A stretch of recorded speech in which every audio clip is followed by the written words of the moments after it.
Hey everyone, I'm Blue Mushroom 64. I've played this chapter more than anyone else, and today we're going to teach you.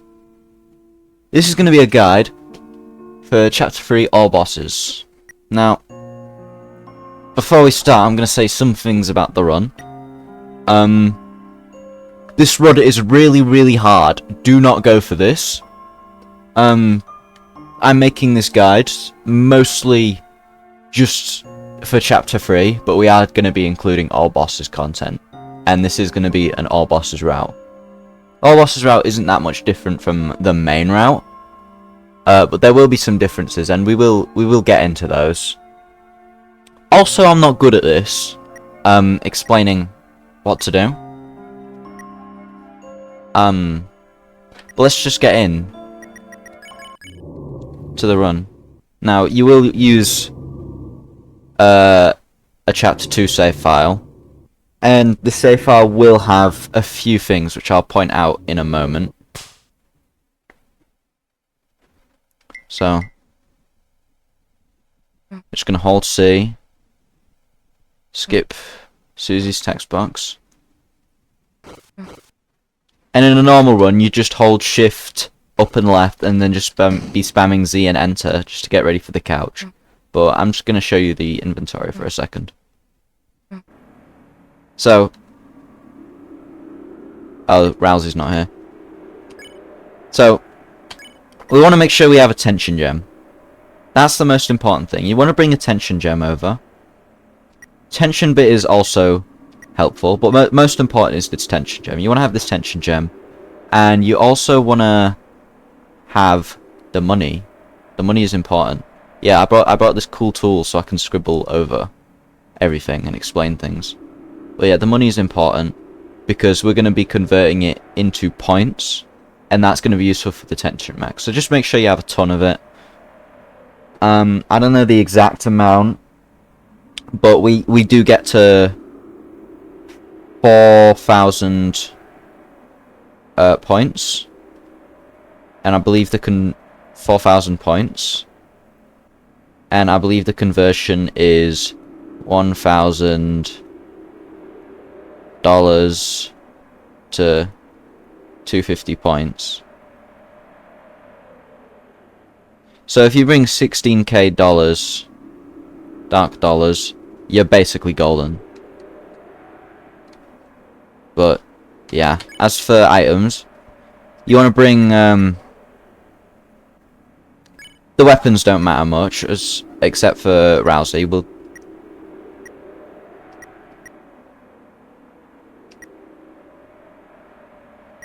Except for Rouxls, I forgot what weapon Rouxls is supposed to have. But for Chris, you want the frayed bow tie, and I recommend the pink ribbon, actually. I just don't have it on this save file, because I use Gon's save file. And then for Susie, you want the spike band and the gerbil's tail. And then for Rouxls, you want a frayed... For armor pieces, you want 2 frayed bow ties, and I forgot what his weapon was. I'll put it on the screen. But yeah, that's the equipment you need to bring. So, we're going to interact with the couch. Press the button to go in the thing. We're going to make our way down here to the hole, and we make our way down,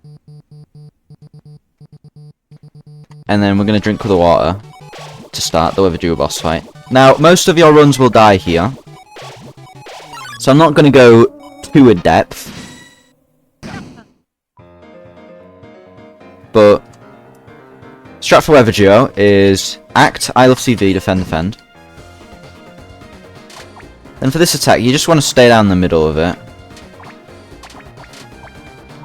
You don't want to be moving too left and right, because when they're going like in the middle and they pop out, you're basically reacting to 2 bullets, and you don't want that. Stay in the middle, so you only react to 1 bullet.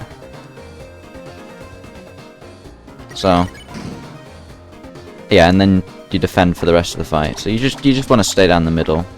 Try not to move too much. you can avoid moving. That's what you want to do. Now this attack, the bullets, when they touch each other, they're going to cancel. So you want to be hugging the left wall here, because the thing about... Hang on. The thing about this... Okay, I did it too late. The thing about this attack, if you imagine like the box, imagine this is an even box. It doesn't like go straight down the middle. It does it more like here. So if you're hanging out like here, you're gonna have more space to move around. So that's why you want to hug the left wall and not the right wall. It doesn't really matter who you pick. We always pick Rain.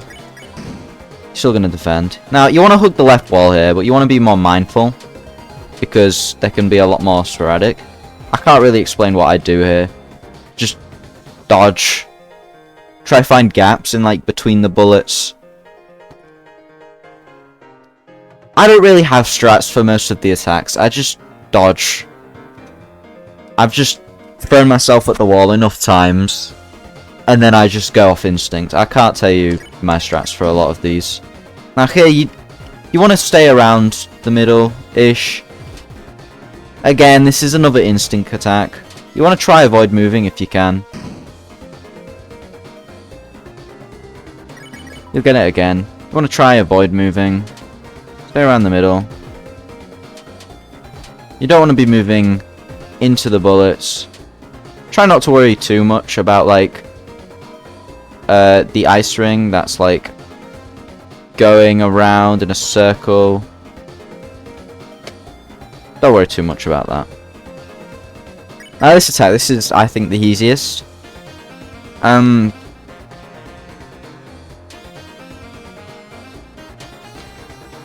not much to say really, just stay in the middle. Sometimes you'll get it where it's like a tight squeeze, where if you like, hang on.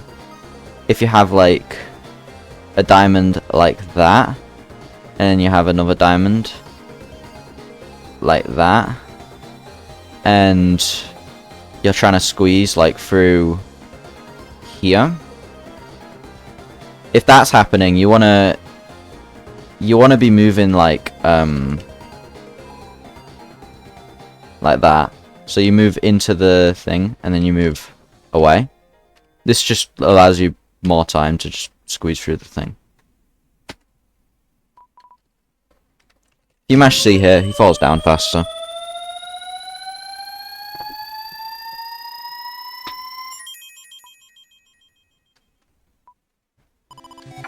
You're gonna get your T rank. And we're gonna move to the left here. And we're gonna have a fight with the Shadowguy. Now, the strat for the Shadowguy, you defend, you S action, and then you pacify. And then for the attack, you go to the right, just to spread out the thing. Because if you stay on the right of the box, the Shadowguy actually shoots. The Shadowguy actually shoots in a range.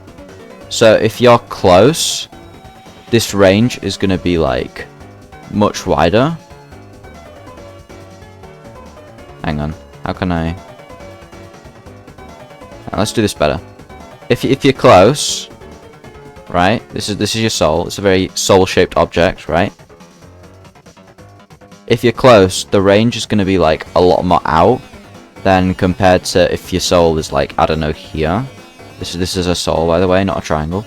If your soul's here, there's going to be just a lot less range for the things to go, and there's going to be a lot less gaps to squeeze through, which is why you want to try to stay to the close, but you don't want to stay too close, because otherwise he'll just shoot you, and then you can't react. So, you're going to defend, S action, pacify again, and finish the fight. Again, I'm not going much more in depth than that, because you'll have tons of attempts at them anyway. But here's the point where I think I'll explain stuff. So, obviously, from this room, get Lancer. Then you're going to get your first key.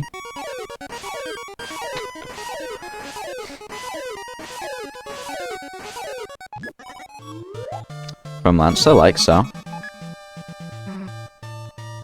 Then you're going to go down here, push the box onto the button. Then You're gonna make your way to the right. If you're fast enough, you can dodge the thing. Don't worry about going too fast, though. Push the cactus, get the key, and then we're gonna go back.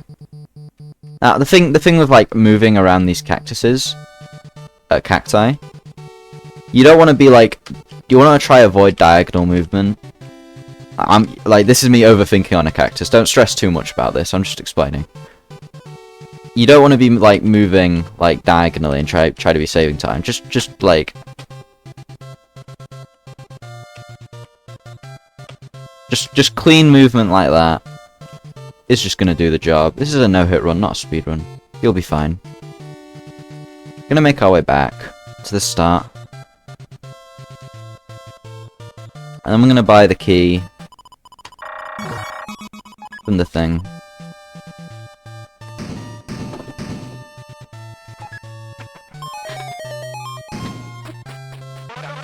Could go in the pyramid.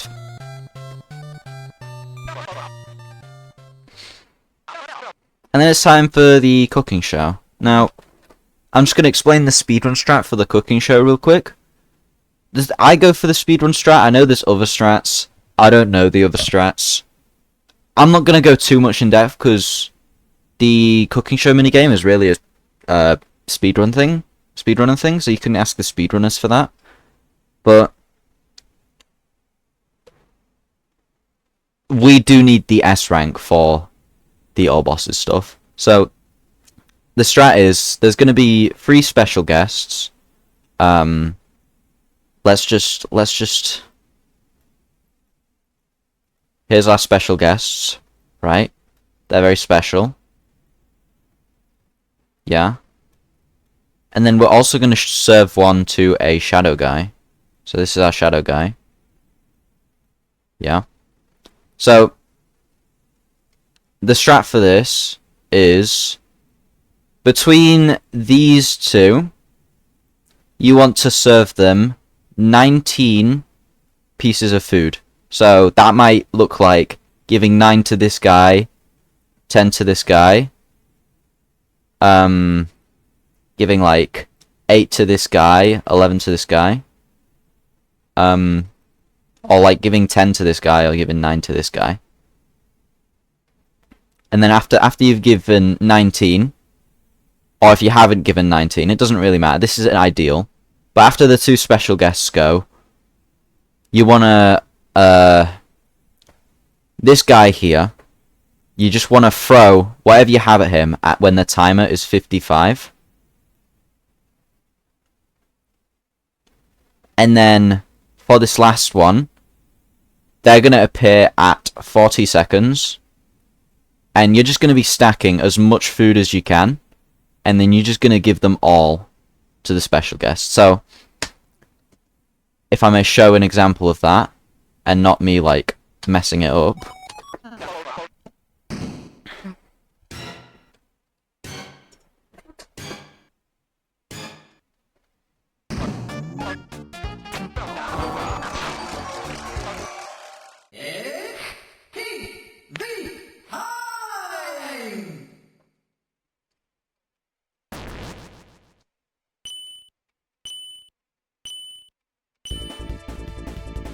So yeah, I'm gonna get 1, 2, 3, 4, 5, 6, 7, 8, 9. They'll always rebound 3 times before they go off the screen. So we fed him 9, so we're gonna feed the second one 10. So 6, 7, 8, 9, 10. So you can feed more. It doesn't really matter. It's just a guideline. If you feed them like 20, that would be awesome. But 19's the thing you aim for. We give 1 to the Shadowguy at 55. And then we're just going to keep stacking up our food. Don't worry about jumping to catch them for like the extra points. You get 1 extra point. It's not going to make much of a difference. And if anything, it's just going to hurt your ability to get food. So we're going to wait for a good opportunity to throw the food because, well, we don't want to not get S rank. And then that's just the cooking show minigame.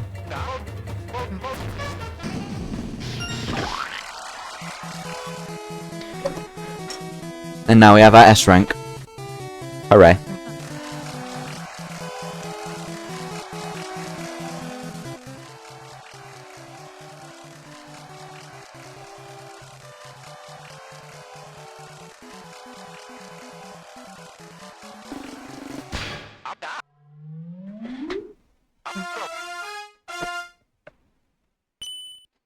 I'm just gonna skip through the text. Alright, now I can show you what Rouxls has. Yeah, puppet scarf and 2 frayed bow ties. That's what he has. So, because we don't have the pink ribbon here, we're gonna get pink ribbon. This is just what I've done in my speedruns because I've never bothered to actually change the save file. We're not going to equip it just yet because there's a better place we can equip it. So, this is obviously all bosses stuff, but we're going to go in the S rank room. If you're watching for just normal chapter 3, just like skip to where I'm not doing this, I guess. We're going to make our way to the game. You just lost the game, by the way. Going to make our way to the game. Interact with the thing. Yes. Just a small like speedrunner bit. If you interact with from the middle, it saves time because it's less time spent like actually moving. And then we're gonna get the controller, pick it up, move back. Because if you interact with like from the side, see there's that little bit. There's that little bit where he's like walking here. It's just a little time save. Don't worry too much about it.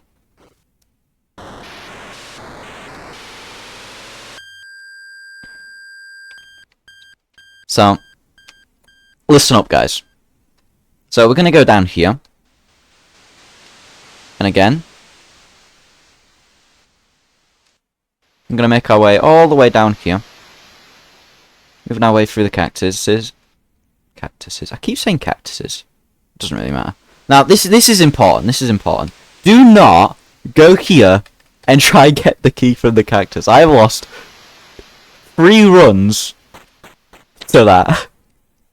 Don't be stupid like I was. Actually go in here and get the sword. Now here's the sword route I like to follow.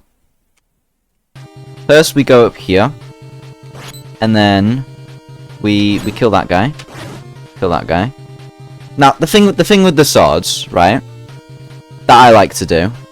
When you swing with the sword, press the directional key and the sword swinging key at the same time. So like if you were walking and you were slashing something behind you, hit both of them at the same time. It's because like when you swing the sword, there's like a window of time where you can redirect it. See as I can do. You can actually hit multiple things like that if I can see. You can actually hit multiple enemies that way if you redirect it at the right time. But it's not reliable, don't go for that. So if you're like being chased by an enemy and you want to swing behind you, just like press both of them at the same time. Get used to that motion, because that's going to help a lot. So yeah, after we've cleared all the enemies in this room, we're going to go here. And immediately, we're going to swing up, because there's going to be a guy there. And then with the orange guy, we're going to swing twice, finish him off. Yeah. And then we're just going to kill this guy. Now, this room. We want to focus on the orange guy. If there's other enemies in the way, we'll clear him out the way. Like we're going here, and our eyes are going to be on the orange guy. If the pink guys are near us, we can just kill them. It's fine. You know, the big thing with the orange guys, right? I'm gonna use the tool for this. With the orange guys, right? You got to be prepared for them to shoot, right? If they open their mouth, get ready to get out of the way. So if there was an orange guy there, and I saw their mouth open, right? If I saw their mouth open, I would immediately just get out the way. and I would make sure never to cross here, because it's kind of difficult to tell which way they're going to shoot the arrow. So just make sure you're not, like, in their line of sight.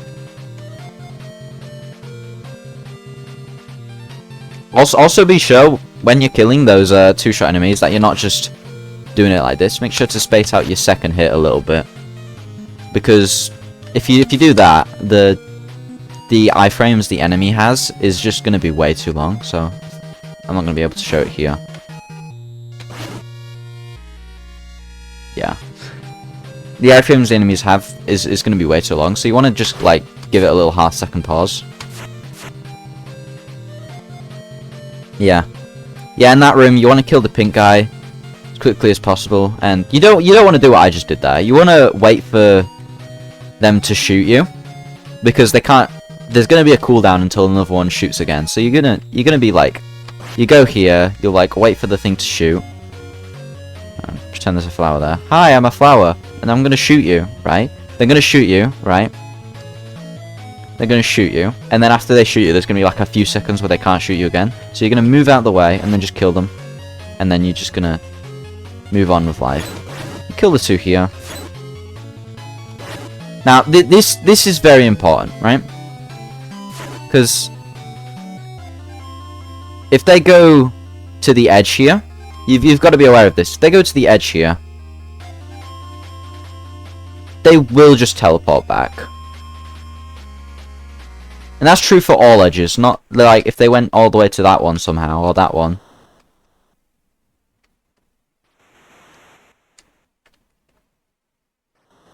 Oh, are you actually going to show it to me?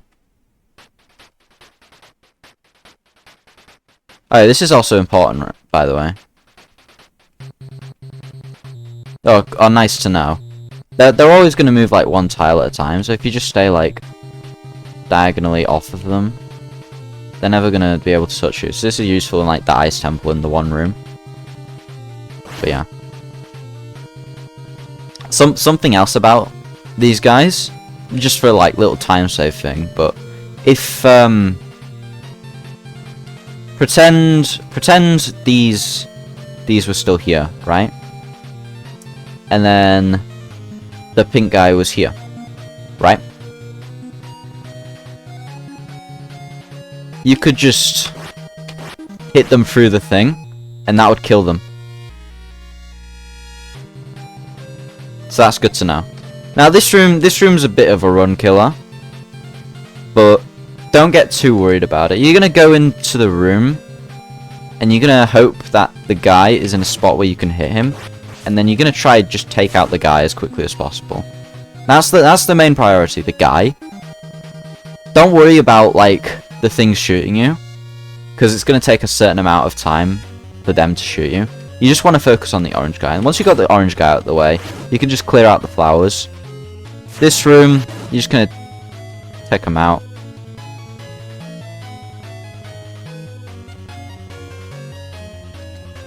Like if they're like staggered like this, you can just hit both of them at the same time and just kill them quickly like so. If they're like spaced out, just kill them one at a time. It's not a big deal. Just gonna kill that guy. You literally can't get hit to him. I'm not gonna explain him. I'm gonna go here, kill the guy, kill the flower. And this guy, you're basically just gonna kill him. If he walks to the left, the second you see him turn right, if you just press the Z button, you're gonna reach him. If he walks right immediately, just use your instincts, I guess. Just kill the guy.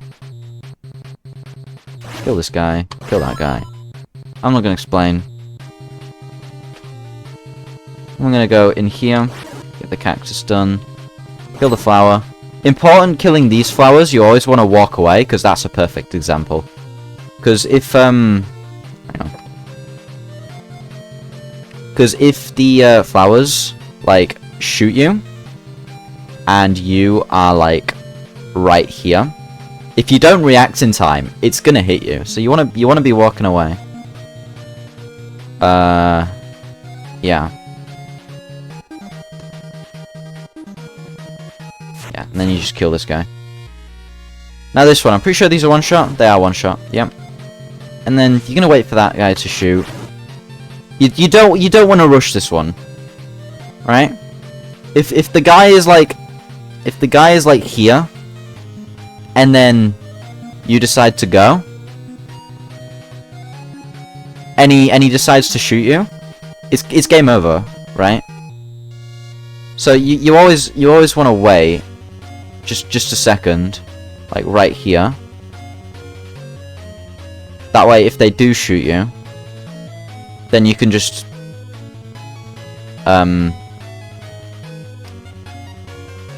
go after the shot and then just kill them.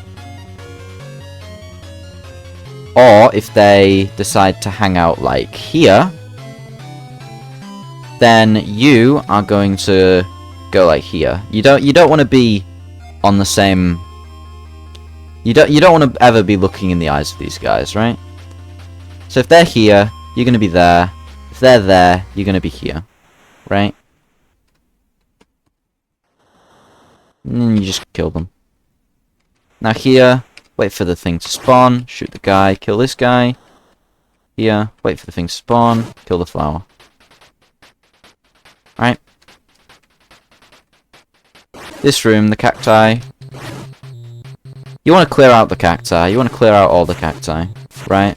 Because the thing about these cacti, you have 2 pixels of leeway to walk through them. Like, I could probably walk through this, but if I moved, like, one of those pixels, I wouldn't be able to walk through these anymore. So you just want to kill them, get out the way. Remember, it's a no-hit run, not a speed run. You know, Maker takes that philosophy to heart. Don't be like Maker. Be like Maker. I don't know. Maker does some insane stalling strats. All right. You just kill the guys in this room. You want to make sure you're not like on the same thing as them. Because if they decide to like shoot you with like this freaking arrow laser beam, you could just walk here, and then after the arrow passes you, just like kill them. And here, just kill the guy. After you've killed the guy, you're gonna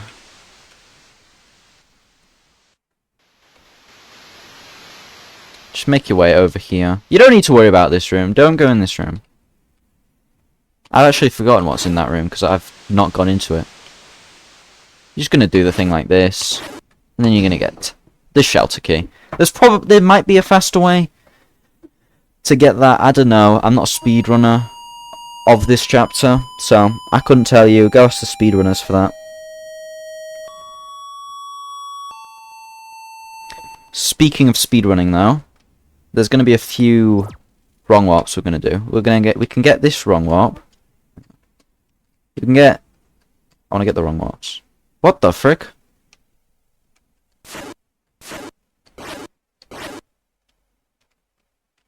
What the hell is this? I just wanted the key, bro. Am I soft locked? I better not be.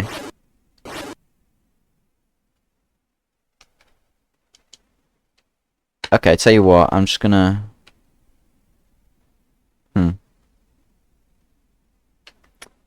This is a tricky conundrum. Oh, actually, no, it isn't, because I can just run through it all and just show you it quickly. Yeah, this is what we're gonna do. So this is how it would look in an actual run. Ah, I'm so good at backing it up. Yeah, we're gonna not go here.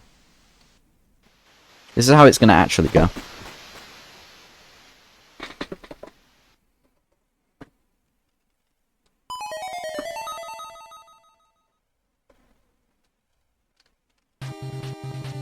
Get the sword, kill the guy, kill the guy, kill the guy immediately. 1, 2, do that little delay. Ooh, yeah, these cactuses, these cacti are a lot more lenient than the other ones.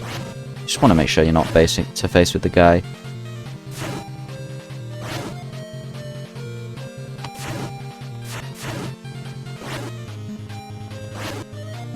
Yeah, here's the thing I can show you.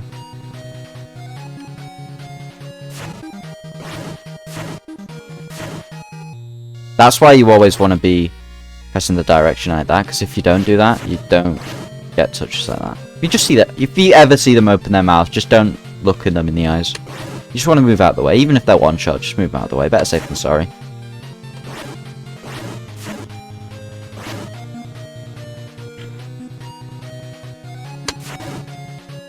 As soon as you see them turn right, you can just kill them.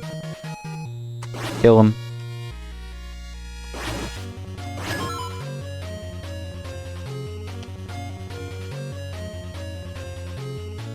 Get rid of the cacti. Move to the left once you kill them. To kill the flowers. Kill this guy. Just wait for him to shoot real quick.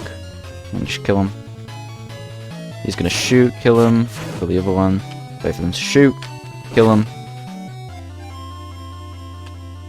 Start down here. Get rid of the cacti. Get rid of the guy. Perfect. You don't need to kill all the cacti, it's just safe to do so.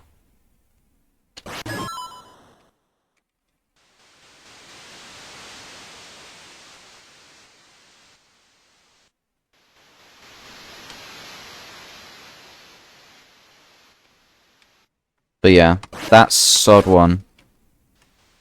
Oh, it's already done it for me, because of the way my mod works.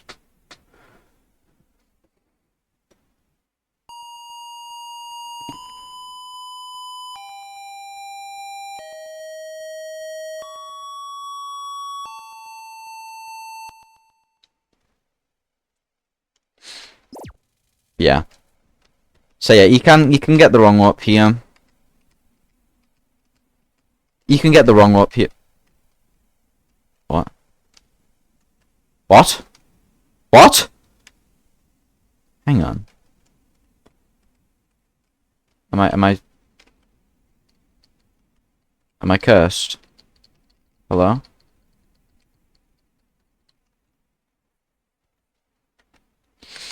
Okay, hang on.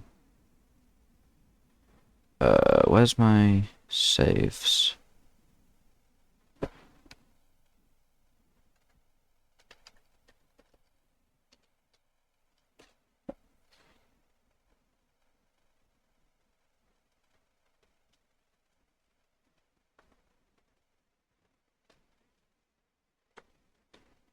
Am I stupid? Oh, I'm in roaming. Local. Altering. Just get rid of that. Sword 1.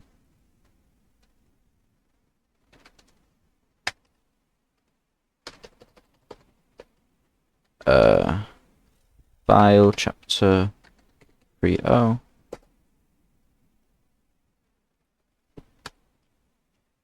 Yeah, so technically we didn't do the thing. But it won't affect anything for the purposes of this. Make sure you do the thing. You can get the wrong one. I said you can get the wrong one up here, and then you can get this wrong one up here, this down one. You can get this wrong one up here if you're good at the game. You get this wrong up here. I said you can get this wrong up here. I said you can get this wrong up here. I said you can get this wrong up. I said you can get this wrong up here. I said you can get this wrong up here. I said you can get this wrong. I said you can get this. I said you can get this. I said you can get this. I said you can get this. I said. Hey, look, we got the wrong one. That's crazy. Yeah. Yeah. Yeah. Just pretend we did actually get like that the first time. Yeah.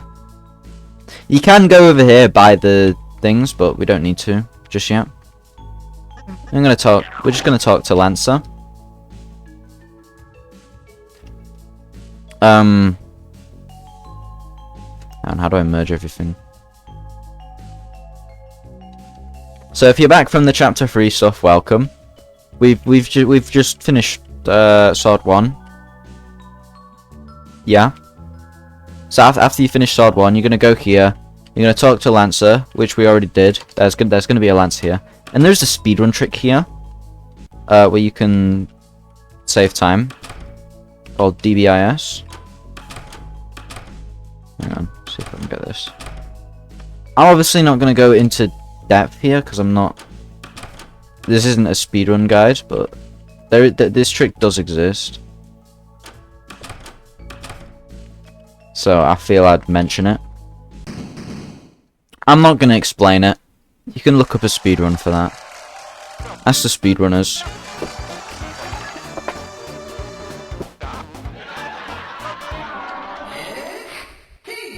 Now, the route we're going to take in Board 2 is going to be a little bit different than the speedrun route. Simply because we just want the Pippins out the way earlier.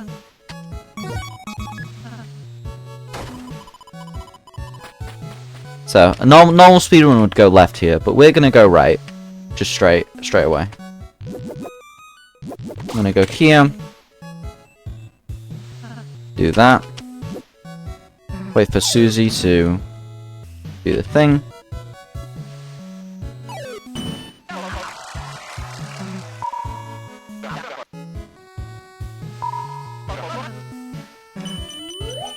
Yeah.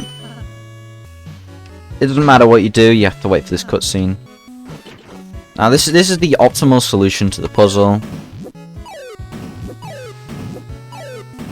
I see other people doing slower ones, and yeah, it's fine, you can do that.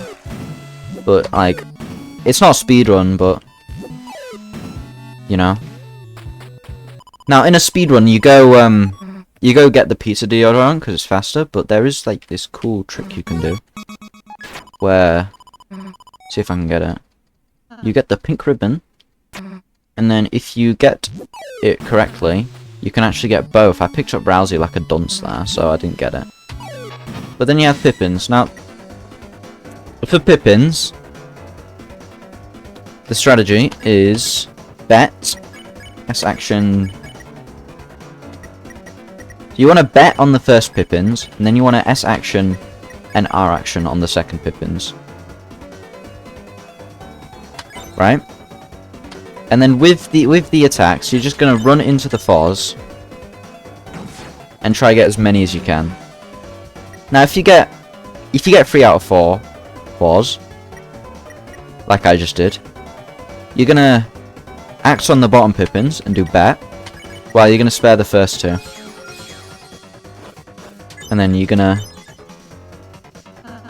do that. Now, if you get 2 out of 2, you can defend S action and then spare to finish the fight. But if you don't get enough, like if you get 0 or 1 on what I just did, you can actually cheat and you can pacify to finish the fight.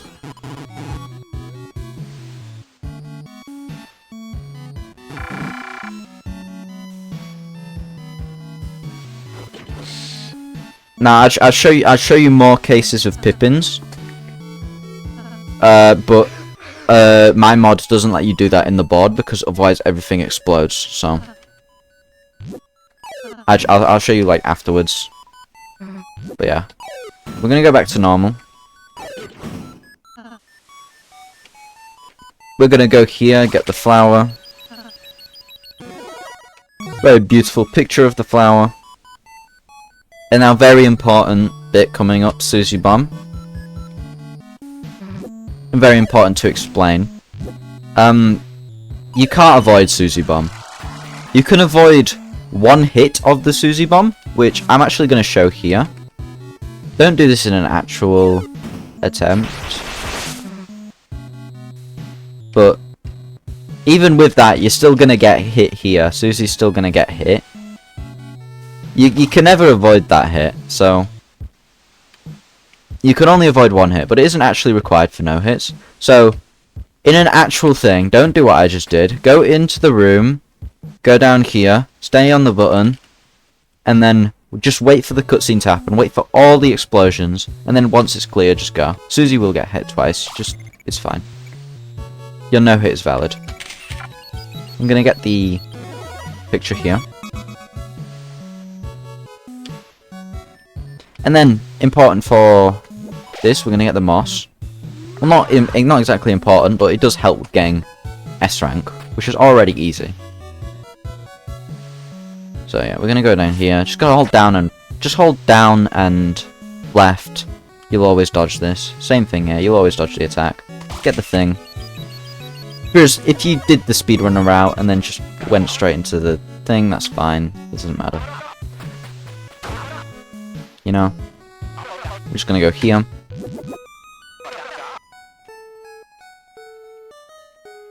Go down here. We're gonna make our way to Shuttah. Now, Shuttah is a major run killer. I think I've lost like half of my attempts to Shuttah. But yeah, we're gonna go here. Oh yeah, and I did gloss over it, but going through here actually saves like 7 frames. But yeah, we're gonna make it here, take a picture.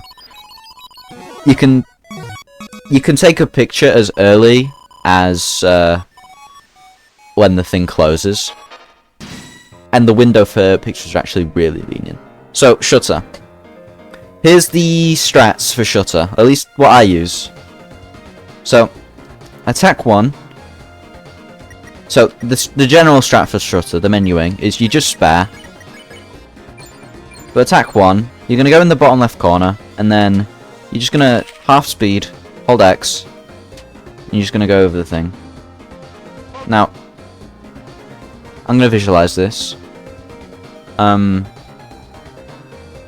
You have your X, your little X in the corner, right? And then you have like all these diamonds, right? They're gonna spawn, right? They're always gonna go circular to the diamonds, right? So if you have your soul, right, in the middle, you're never gonna get hit to the diamonds here. So you wanna try stay like out of like the rings of the diamonds if you can try to imagine them. Obviously I've drawn them really badly here, like obviously this is a really bad circle, but you know, if there is space in the middle for you to go, you do want to go in the middle, because when you are in the middle, all it takes to dodge the diamonds is like literally that's a banana, literally just like a little step to the side. Basically all of the attacks that are thrown at you in this chapter are always going to have like a little bit of variance to them. So always wait a bit after the bullet is shot and then move. You don't want to be anticipating the shot and then move into the shot and then like panic and then move out the way. Like that's not efficient. Just wait for the shot, like a little bit, and then just do like a little step, and then you'll be fine. That applies to almost every attack in this game, or in this chapter at least. I only play this chapter. So, the second attack. Again, we're going to spam. Second attack. With these walls, you want to just try find a gap to go into the walls. I don't know how to explain this one.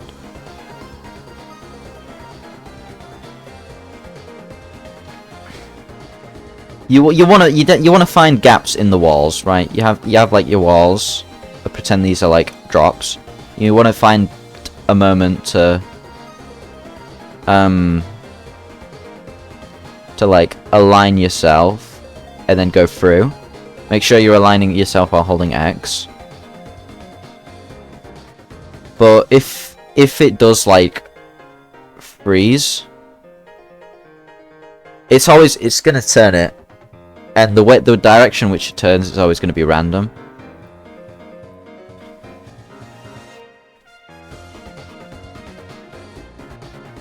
I don't know how to explain this one.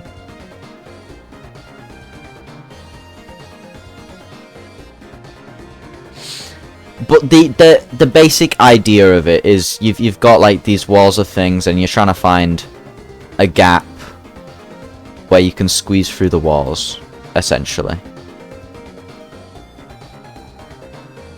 That's the strat. Then Then for this attack, right, the next attack, we're gonna,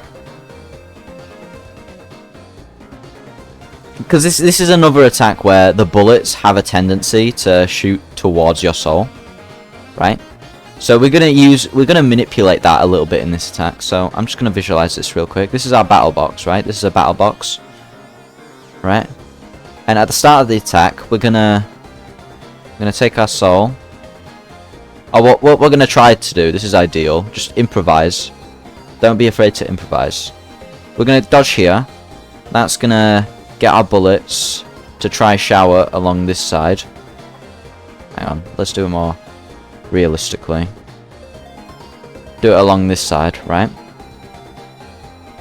And then after a little bit, we're gonna move to the right side, which is gonna make the bullets shower along this side a little more. And then at the end of the attack, we're gonna go like here-ish, somewhere in the middle, and then we're gonna have tons of space in between the bullets to dodge everything. So if I may attempt to show that. I did it wrong. But you can see the idea that I was going for. I'll show them more in detail in a bit.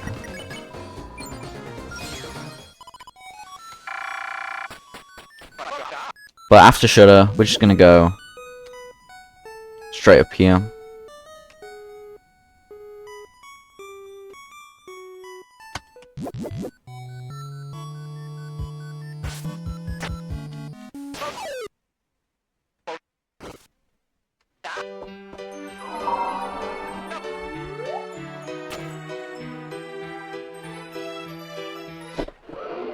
Just go through the cutscenes.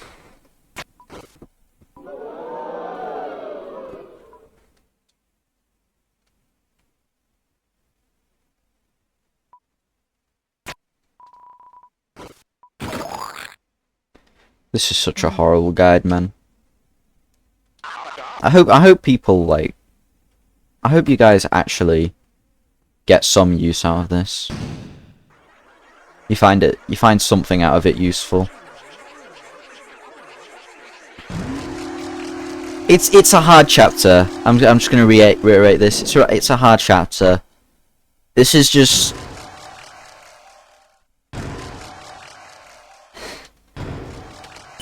I'm making this like it's for new people, but it's just not for new people.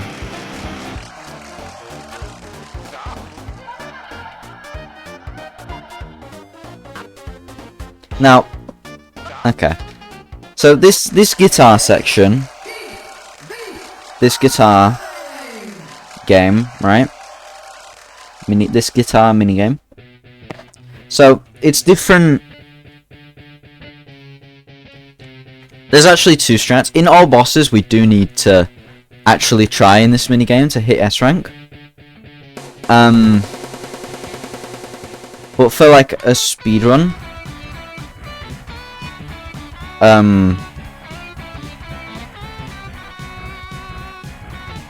we want to try miss the notes. Like, because if you get A or B rank in board 2, the reward Ram gives you is a tension gem. So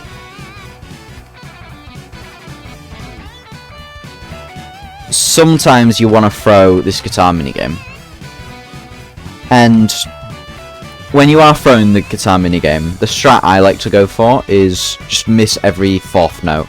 So you just hit 1, 2, 3, and then a miss. 1, 2, 3, miss. 1, 2, 3, and then you need to miss this one.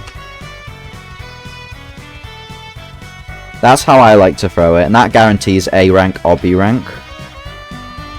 Very important, if you are planning to throw, do not get the moss. Because when you are throwing, you can't throw too hard, because if you throw too hard, Tenna will stop you, and it's just going to restart the thing. Which is going to lose a lot of time, and you don't want that. even if it's not a speedrun.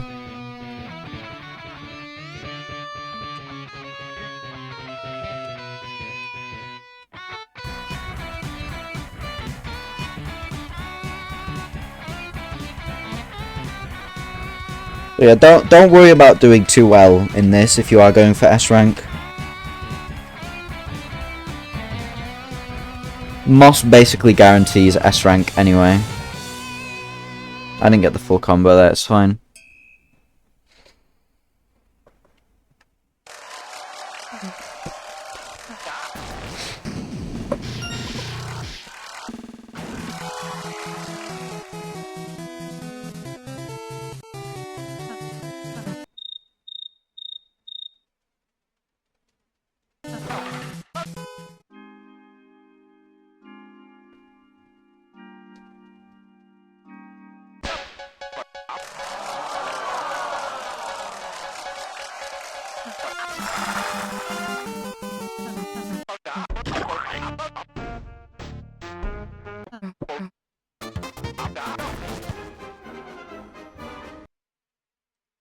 So,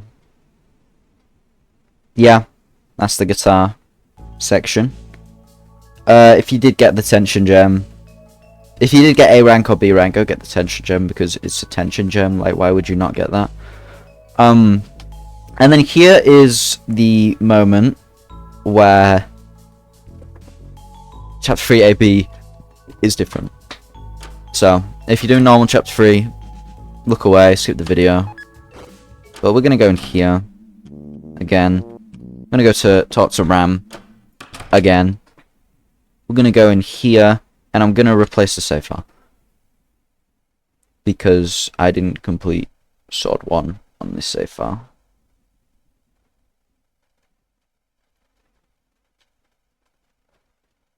So, where the frick is sword? Oh, there you are. Hello. Okay, sword 2. File chapter 3.0. Awesome. Yeah. Again, we're just going to interact with the thing.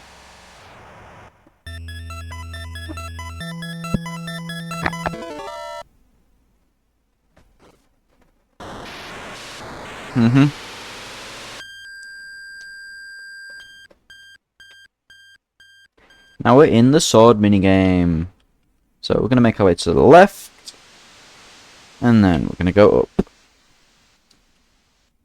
And then I'm going to show you the route I like to do. So we're going to get the sword. So after we've got the sword, we're going to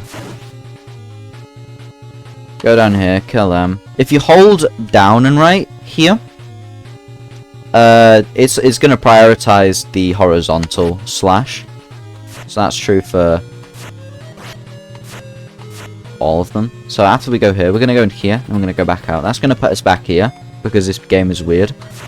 Yeah, we're going to go here, kill the 2 things, kill this thing. Now this room's a bit, yeah. We want to kill the things. If they're not like, if they're up in the air, they can't shoot fireballs.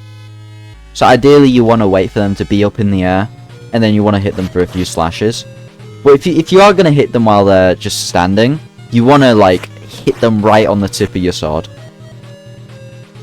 You want to hit them with your tip.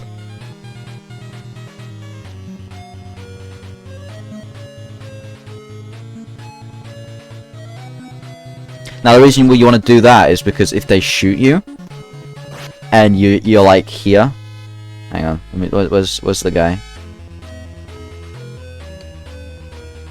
If they're here, right, and you're gonna hit them with like your whole schmeat, if they shoot you, you're losing your run. So you really want to hit them with like your tip of your sword, right? Just be patient, right? Again, it's a no-hit run, not a speed run. You don't need to do speed strats.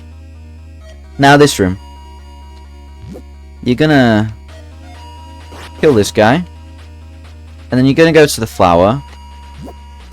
And then you're gonna actually, like, bait for them to shoot you. And then you're gonna get on the thing. Because when you get on the thing, and they shoot you, it actually just removes the bullet.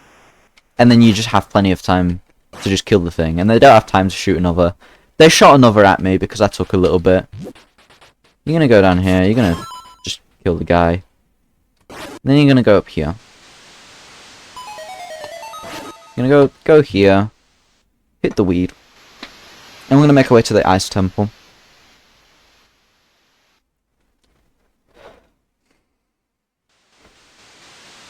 So we're just gonna go here.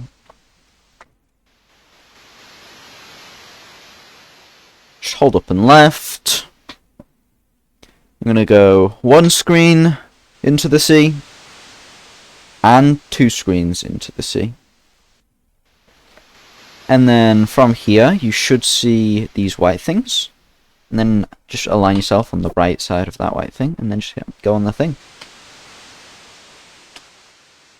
Just gonna walk here. Hit the weed. And then we're gonna interact with the door like so. Now we're in the Ice Temple. This is where Sword 2 actually is hard-ish. So, gonna go in this third room. Gonna wait for the thing to spawn. Wait for another thing to spawn. These flowers do have like this little animation before they shoot. So if you go up to the sword and they're not doing the animation, you can just safely kill them. Same with that one. But you want to wait for this first one to shoot. You know, it all depends on RNG, what you want to do. Again, it's all improvisation. Don't be afraid to improvise, right? That's the joy of no hitting. So we're gonna go here. Gonna make it here. Now the strat for this room is we're gonna bait the guys to come here. And then we're just gonna shoot them. Like that. Now this room, I'm gonna hang out in the middle. I'm gonna wait for them to jump, and then we're gonna dispose of them. So, just gonna hang out here. They're jumping, they've landed, and then we're just gonna kill them. Now, if they jump like, I'm bringing out the thing again. If they jump from like here to there, and you are like here, you can catch them when you're there.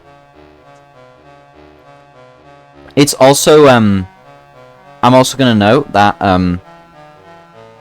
the reach of your sword actually goes a little bit further than this block. So if there's like a guy there and you're here, you can get a hit on them.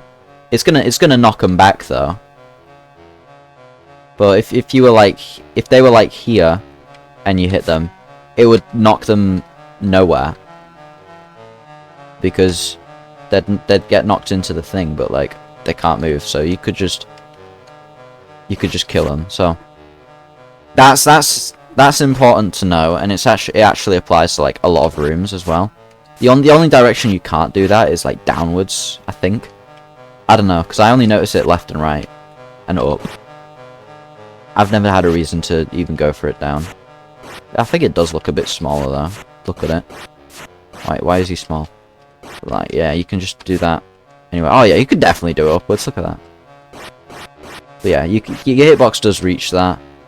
I don't think it does there though. So that's important to note. But yeah, this one. Wait for them to jump, and you're just gonna kill them. I've never lost a run to that. Definitely. Yeah. This room. There's 2 strats here. So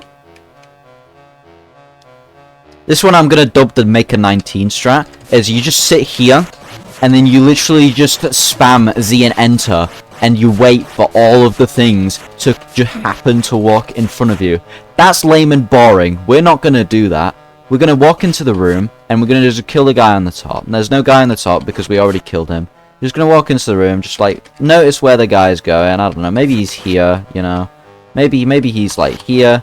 I don't know, but our priority is getting rid of this guy at the top, right? There was the guy there. You saw him. He walked into us. He died.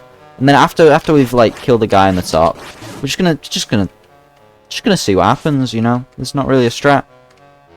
You know, make sure you're not in the line of sight of him. You know, make sure you can dispose of them easily. Because it literally just takes, like, a little... Like, it's not, like, the hardest thing in the world. Like, if they're here, you're immune. Right? Because they can only shoot this way. You're safe. And they can't move, like, here and then decide to shoot you without you being able to react to that. Right? So just don't stress about this room. That's the biggest thing with reactions, I think. Don't stress about them. Don't be, like, constantly anticipating them. Be like, oh, he's gonna shoot now, he's gonna shoot now, and then you're gonna be, like, flinching. You're gonna be, like, flinching, like, you're gonna be flinching, and you're gonna have, like, movements like this, and then you're gonna mess up, and you're gonna get hit. So, don't... Just be calm, right? That's my biggest advice. Just be calm. Yeah.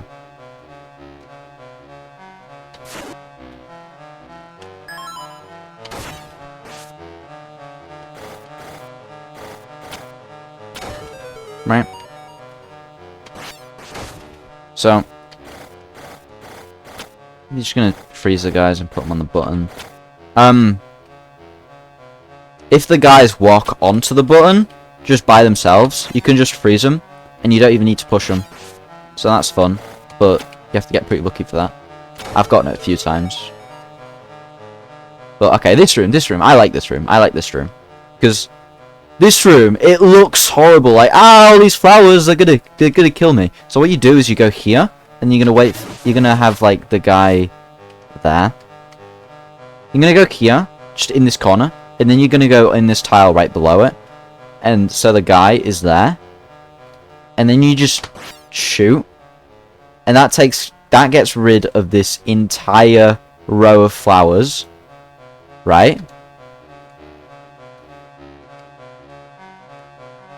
And then you shoot there, and then that gets rid of the flower there. And then afterwards, you go get rid of the guy there. Now, here is a weird spot. I don't know why. Wait, is he just frozen for good? Yeah, he's just frozen for good. Normally, you'll freeze him, like, there. So, you don't want to go up to him and, like, in close quarters, right? You can just, you want to just, like, snipe him from here, right? You never want to just, like, deal with him, because if you're close to him, he can hit you, and he can't shoot you, so you're safe, right? So you want to snipe him, and then, you know, just, if he's, like, here, just push him out the way. If you do freeze him, like, here, just walk around him, right? If you push it, you're gonna have to push it all the way there, like I just did, okay? This room.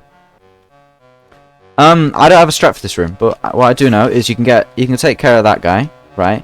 And then I just like to, like, hang out here and use my ice thing to just snipe all of them while they're at the bottom. And if a guy does creep up like there, you can just shoot him. Or if they're like here. If they're like here, you can just like go on like the edge. Your hitbox is gonna look bigger than this, by the way. You can just go on the edge and just like kill them. Because if you're like here, they're not gonna charge you, and even if they do charge at you, your sword hitbox is already out. They're gonna die, right? So you can just do that. But yeah, I just take care of all the guys at the bottom, and then I move on to the next room, where I'm just gonna freeze this guy. I'm just going to freeze this guy.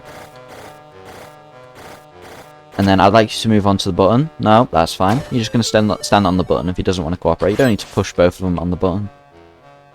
Right, this one, I used to think this was random. It is not random, actually. It's always the same order. It goes up, up, left, right, right, down, and right. Yeah. Also important to note on like those screen transitions. don't hold into the wall during the screen transition, because you can get stuck and lose a few seconds of time. It's a bit annoying. But yeah. That's the Ice Temple done. I'm going to do a quick run through, again, real quick.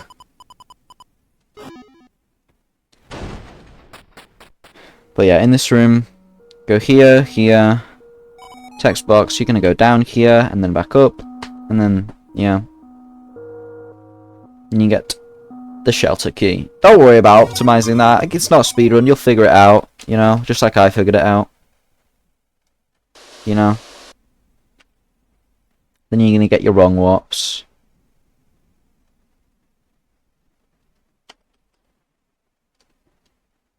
Or not, you know. But I'm just going to show...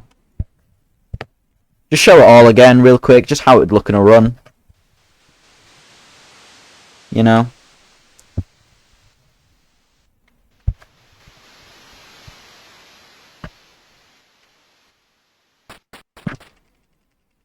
Gonna get the sword.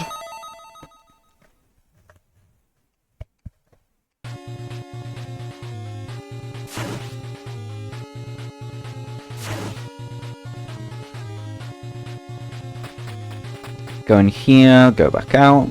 Then we're gonna kill the two.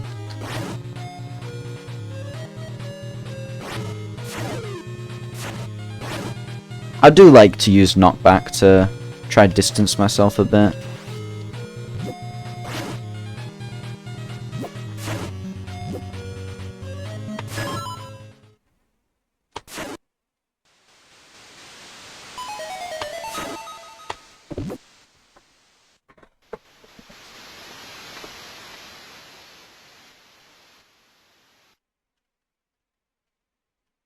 Gonna make our way here.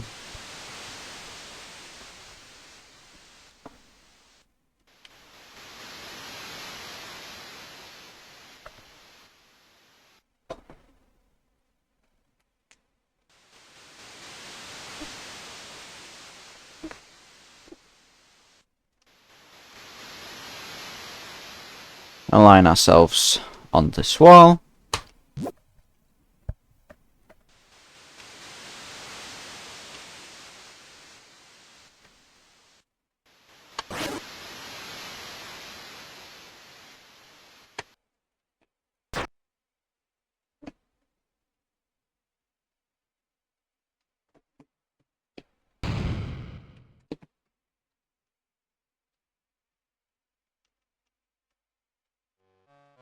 Okay, I thought the music was going to start there.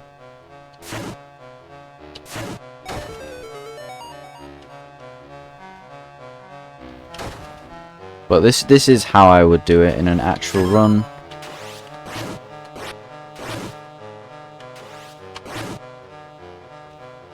Hang out in the middle.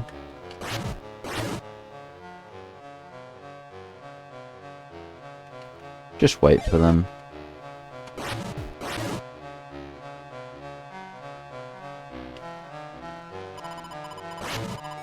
Also, like, abuse the fact that your sword has a lot of frames. You know?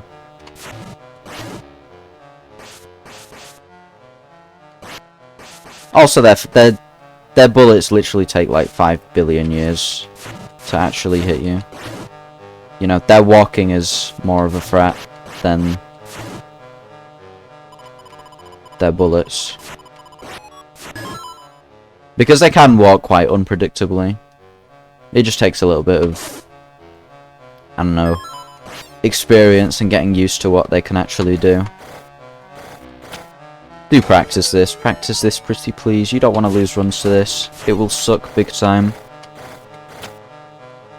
I was getting on the button. Get on the button! That's fine.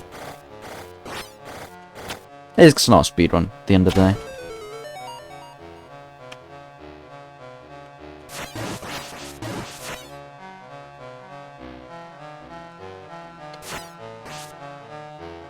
That's fine.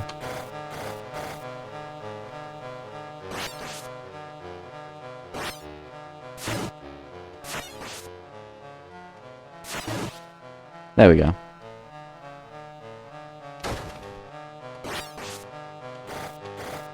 Oh. Is he getting on the button? No! Get on the button. Wait. Wait. Wait. Wait. Wait. I'm just gonna freeze him. If you just stuck constantly juking the guy like that, just freeze him. That'll teach him.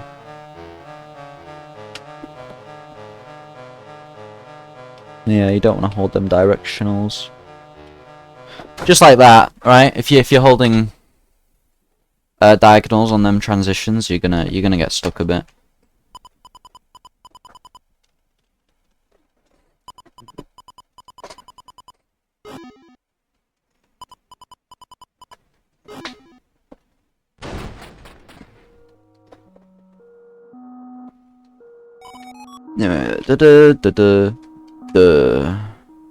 Awesome. Right, we're gonna just load here.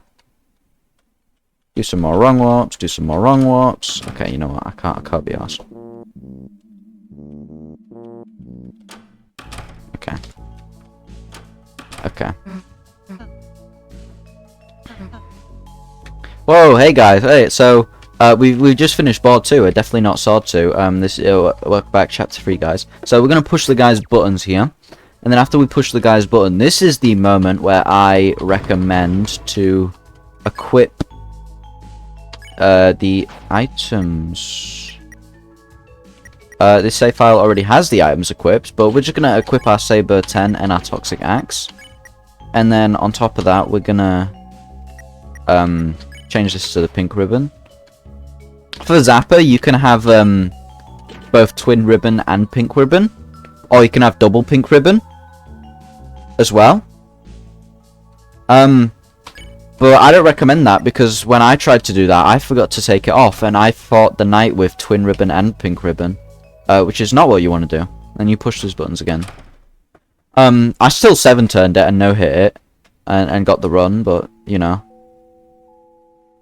I think double pink ribbon is better though. You know. It felt weird. I've never tried double pink ribbon, but it sounds better than twin ribbon because, I don't know, twin ribbon just felt like a straight debuff. My grazing just didn't feel like it was grazing. But yeah, the code's 213 and 1225. You can press down instead of up here. Because it goes to 5 and not 9. I forgot about this.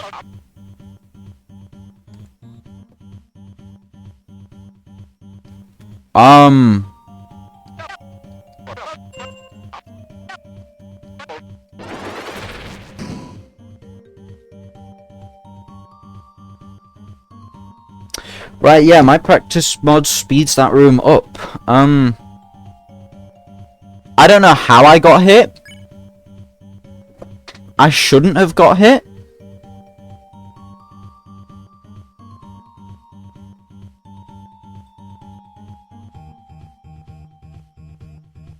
I suppose my save file is just rigged though.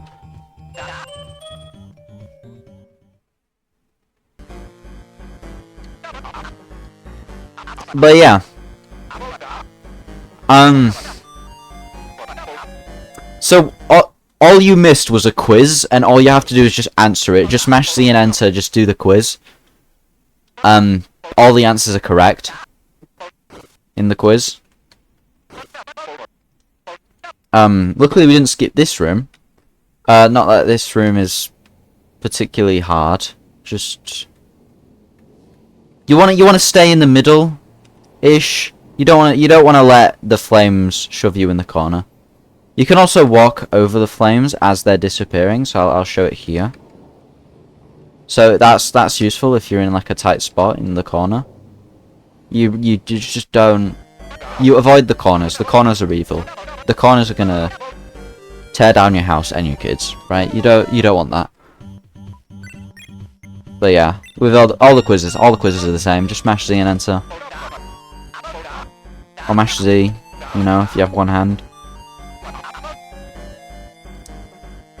You know. Shadowguy, you're gonna actually sharpshoot and just hold control. you'll get the thing off. This just saves an encounter. You know, if you don't want to do that, you just do I love TV, that's fine. You just have to do that in extra time.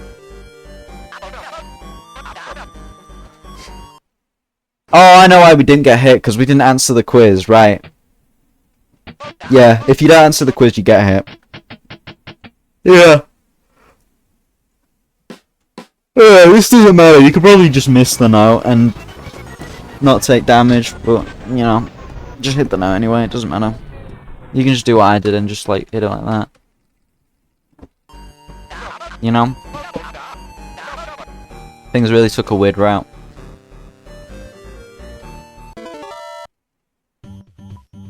Never press it.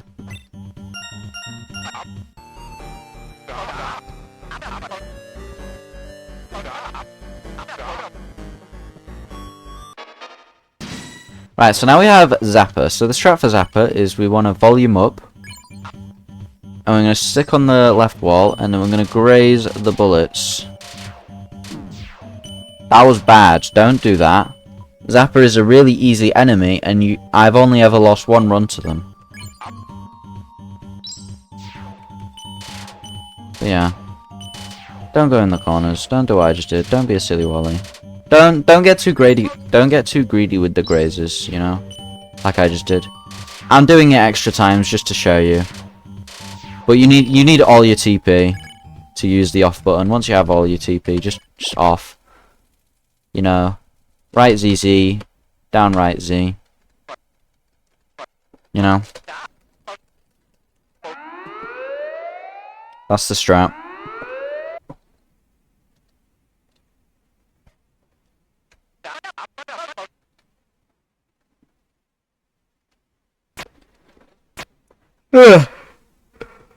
Yeah.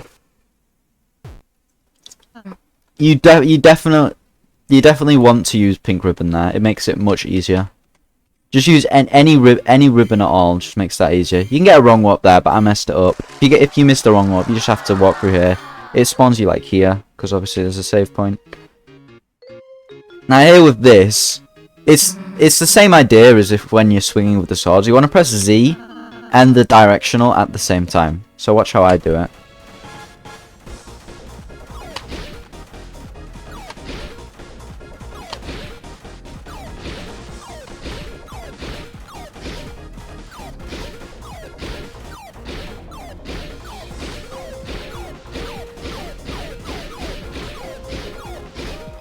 Yeah, you want to bake that muscle memory into you. I would recommend just like staggering the directional just a little bit before the Z. But don't be afraid to do it before, because you can actually press C and then for a few frames you can actually change which direction it goes. But yeah. This room, we're gonna go here. I'm gonna wait for the guy to pass. I'm gonna make our way here. Again, with the reaction, just be calm. Right, the quiz is always going to be BA. Right? It's always going to be BA. Just don't worry about it. It's just... Bah! Because BA, you know?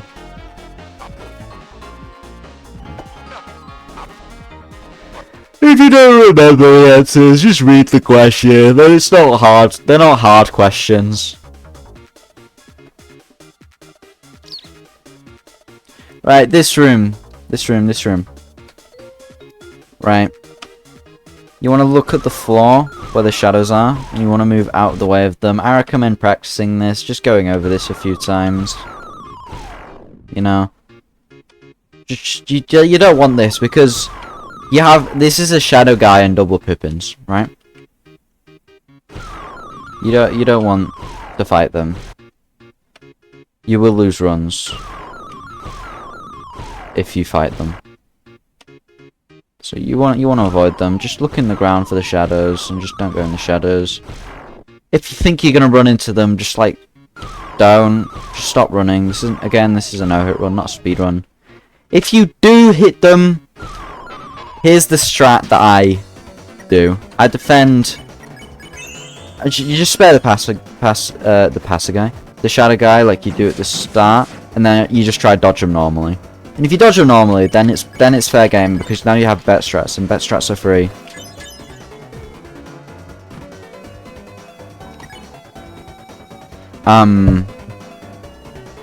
Oh yeah, I was meant to go over Pippins.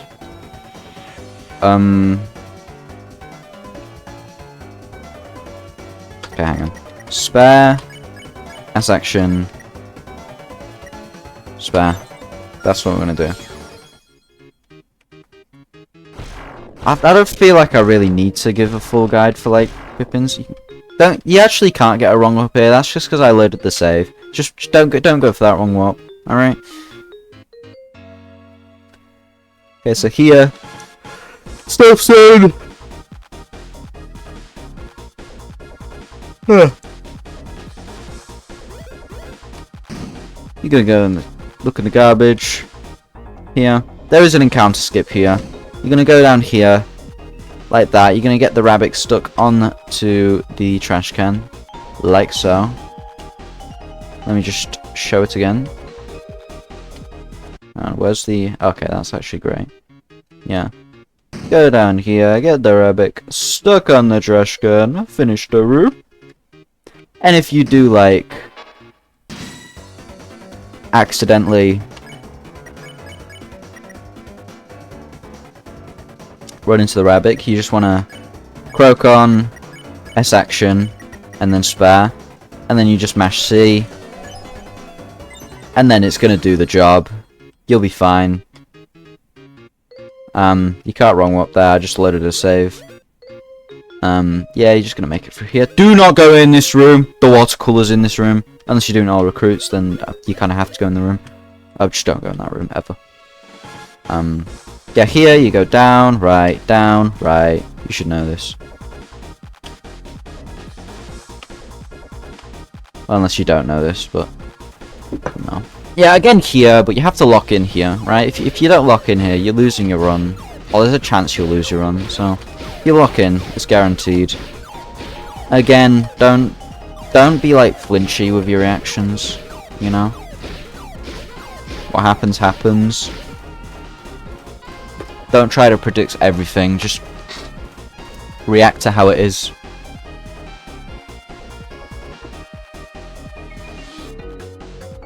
I think that's the biggest reason why people struggle with reactions, is just because they're just constantly flinching. They're just doing flinch reactions. And no, you just react to how it is. Like, obviously, I still flinch react sometimes, but I'm mindful of it, you know? So you're gonna take the back door through that room just because it's faster.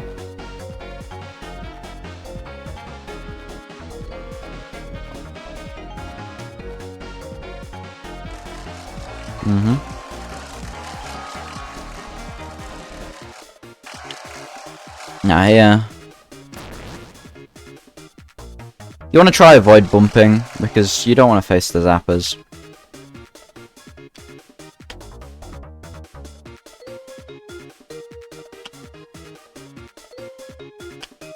Down, up is the route, like I just did. And you're just going to go through here. I'm not going to explain this because obviously you can't get hit, you know, so it doesn't really matter. Just take your time, be patient, you know.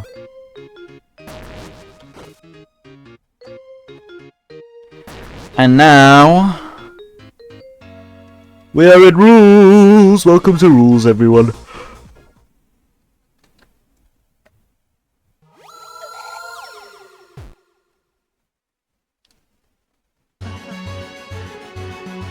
Rouxls can be a bit of a pain. You will lose runs to this guy. Don't get disheartened. Keep going. You got this. If you gotta run to Rouxls, you can do it. IMO.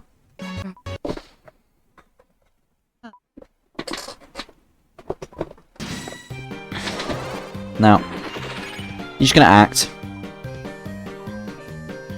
Now, this attack, I I don't know what I do for this attack.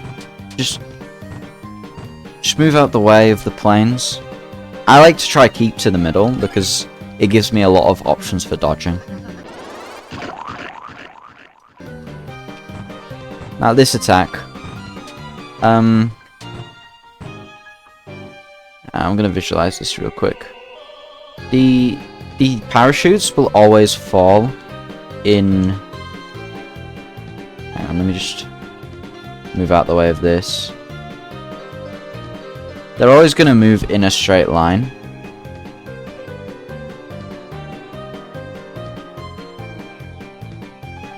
So you wanna. What I like to do for this attack is align myself vertically so I don't get hit by the parachutes, and then along this vertical line I'd get out of the way of the plane. So obviously this plane is moving that way, so I'll just move a little bit so I don't get out the way of the plane.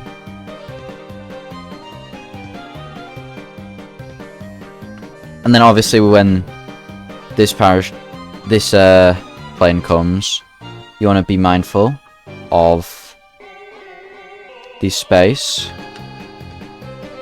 that it's going to cut off. Now with these planes, if you do get like two of them that are like really close together, you'll always be able to squeeze through. You'll never have two of these in a row where you can't squeeze through the middle, right? There'll always be space to squeeze through, so you can rely on that. And it's quite, you can expect to squeeze through it. It's not like a precise thing. I don't think it's a precise thing anyway.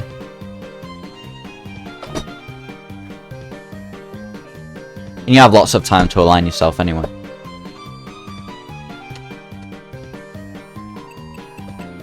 With this, you can time it like normal, but you can also go like the speedrun strat.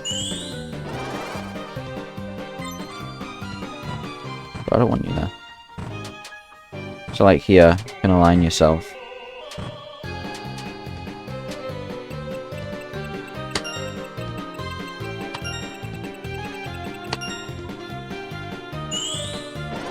So it's going back on the thing because I'm pressing Control Z.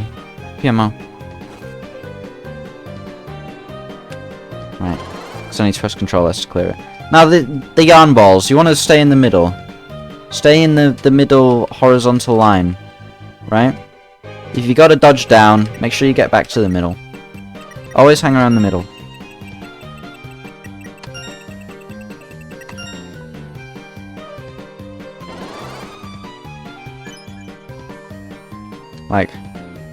Like this line right here, that's the line you want to be dodging on,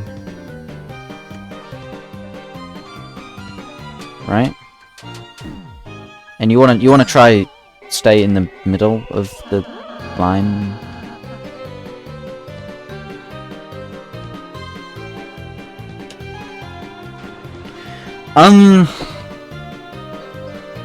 Okay, I've messed it up a bit.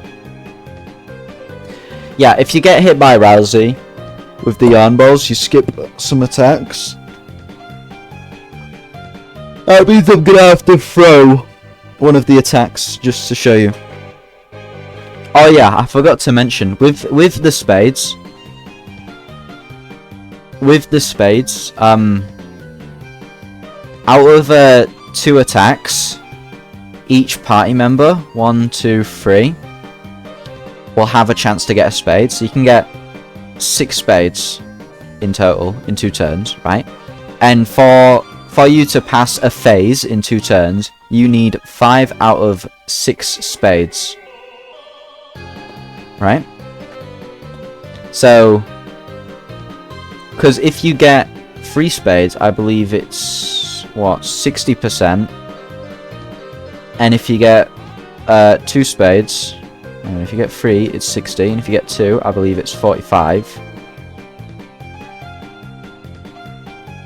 Right? And I believe 1 is like 20 or something. And I think 0 is even 10.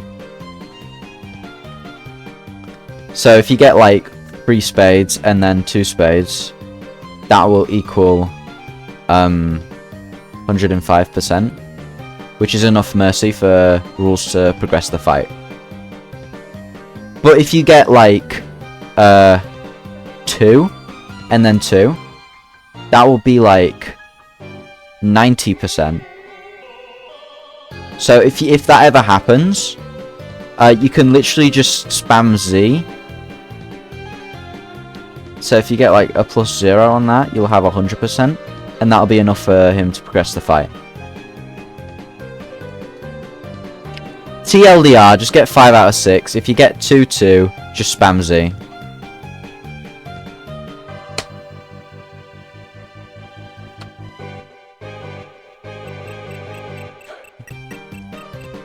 Right, I'm gonna fail this one because that wasn't gonna happen. So this attack, this attack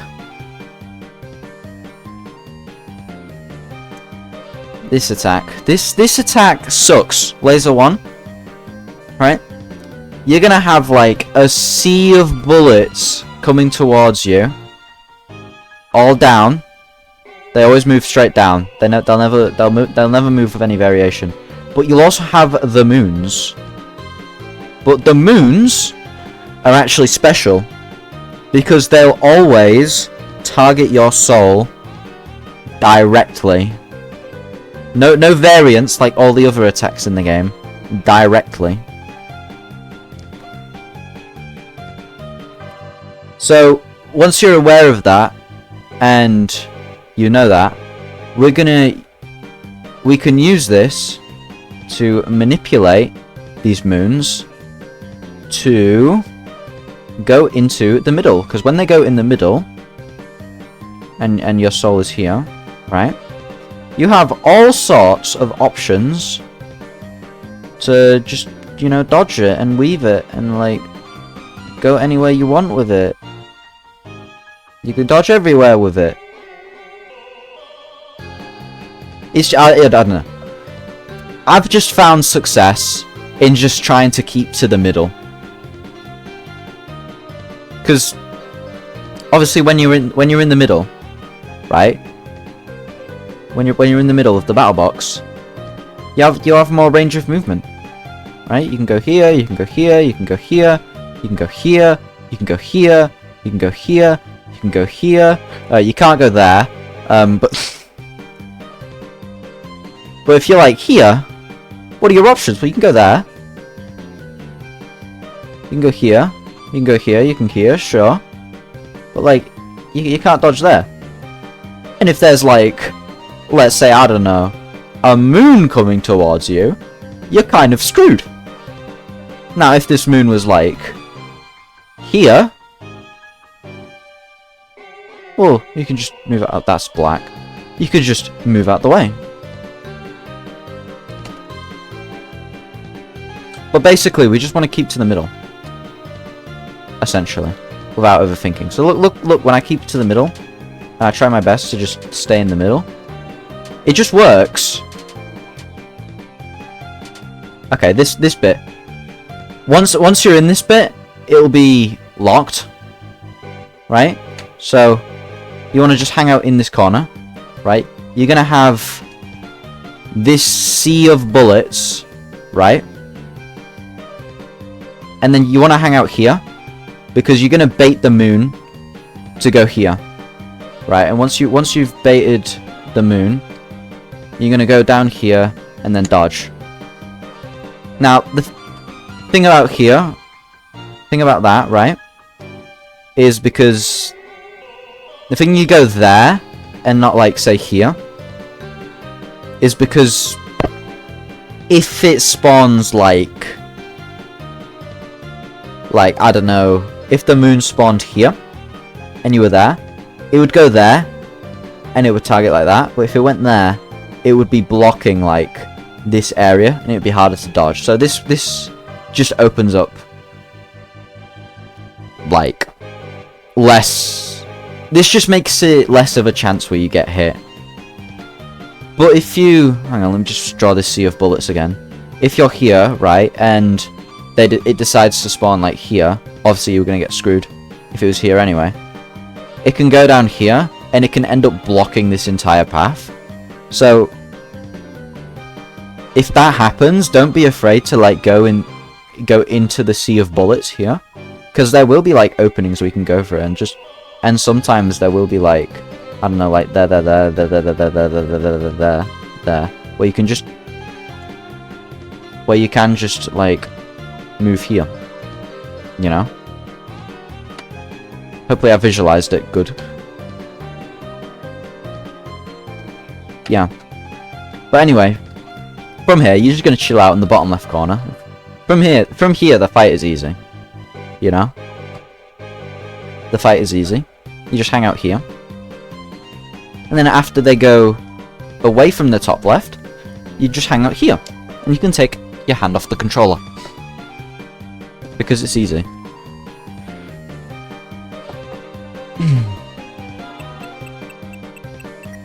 Then you're gonna get the spades. 1, 2, 3. Don't be afraid to get the ones on the ends, just like that double tap. Oh yeah. At the start of this attack, I'm just gonna replay the thing again, just to show you. Let me get the soul. At the start of this attack, go to the left. I guess I can't show you. Okay. I'll show you through this. I'll show you through this. So at the start of the attack, you're gonna move to the left.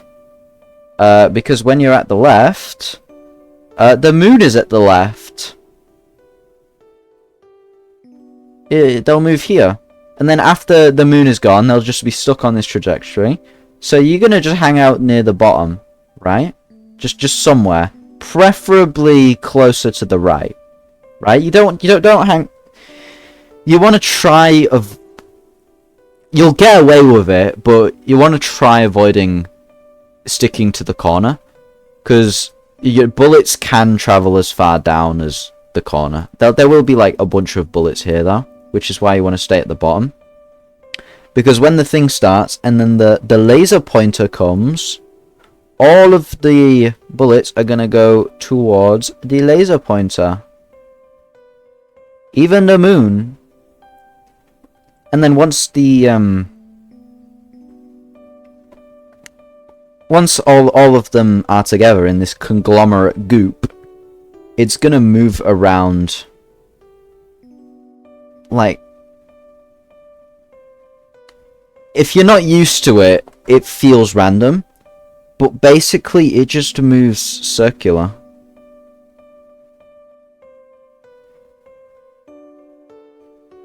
Right? It just moves circular.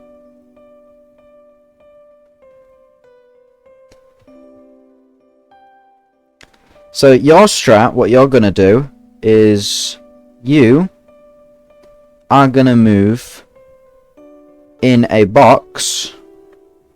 Hang on, let me draw you in a different place.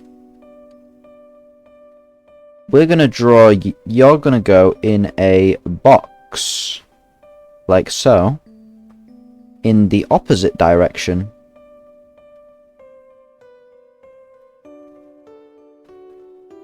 Do you go in the opposite direction? No, you don't go in the opposite direction. I don't know how the game works. I forgot what I did. I forgot what direction you go. You go with it. I don't know. I actually forgot what the...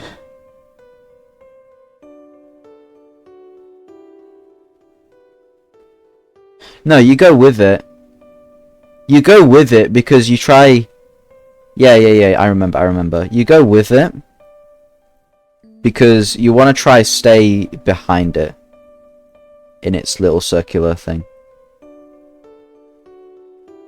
And do the box because it's just free movement. Like if you tried to move in a circle, it would just be inefficient. If you move like this, you wouldn't. It would take you much longer.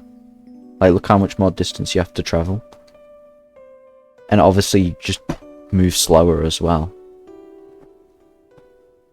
And then at the end of the attack, the conglomerate goop will always go in the top left corner. So yeah, that's Rouxls. practice him. You better practice him. Because if you don't, you're going to get hit.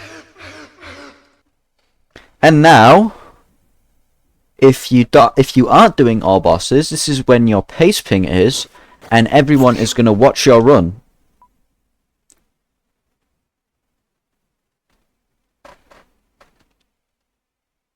Because you're the star of the show and you managed to get past rules. Good for you. So, congratulations on getting past rules.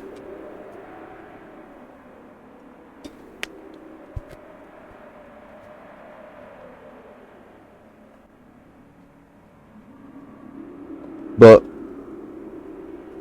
if you're doing all bosses, your pace ping isn't here yet. Because we have Sword 3 and John Mantle. I can't wait for John Mantle.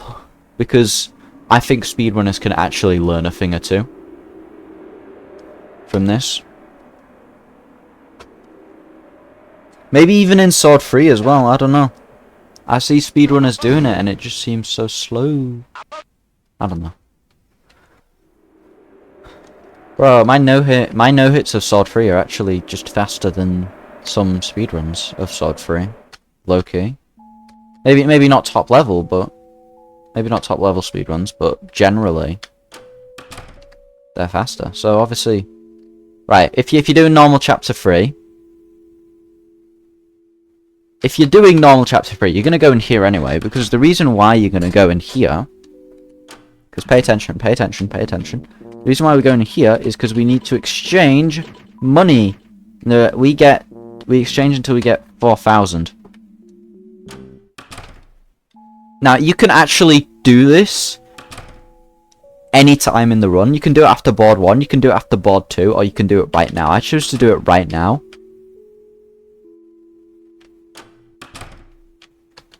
Yeah. And then you're gonna go in the gumball machine to get Tensionmax. I think we already have Tensionmax on this save though, but I'm just going to show you anyway. We're going to go here. Our first bet is 600, right? Our first bet is 600. Then our second bet is 650. Our third bet is 700. Fourth bet is 800, and our last bet is 900. But the reason why we do that is just because it just optimizes the gold chances. Like technically you can do it 695, but it's faster to just do this.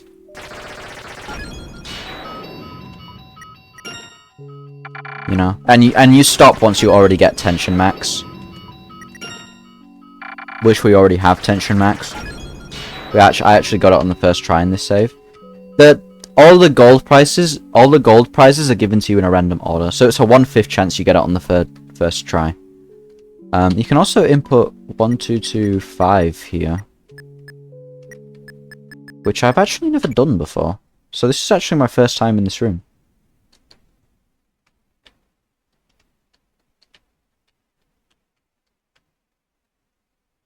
This is actually my first time in this room, guys.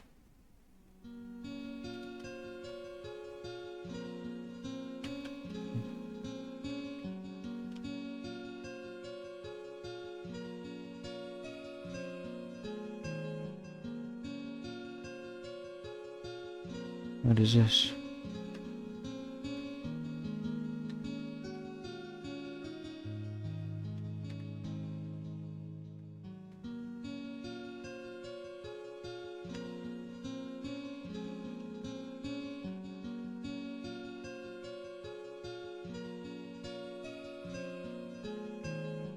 Does it just loop?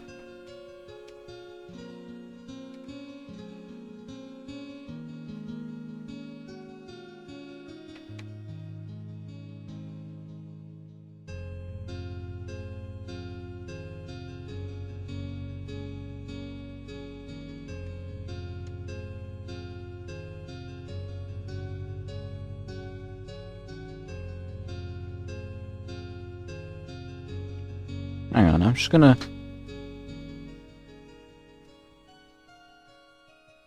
I've actually never been in this room before.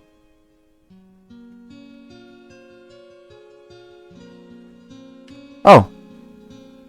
That's where you're gonna go. What's this? Use the machine. The capsule came out. Inside was something hard like oh, I don't know what this word. Lacquer. It was small, dark triangle. You tried to take it, but it slipped through your hand, and you couldn't find it anymore. You couldn't find your hand.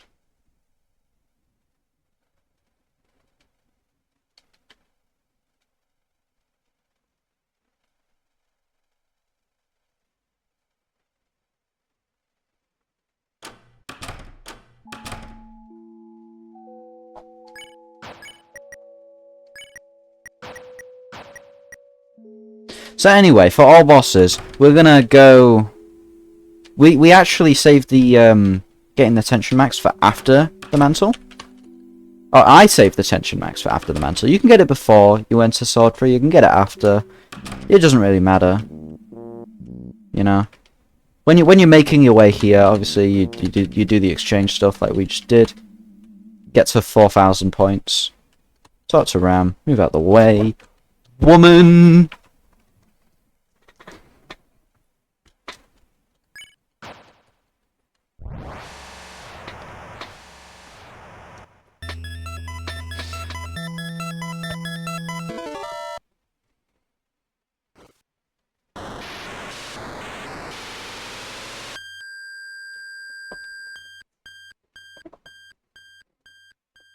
So, I'm going to move here.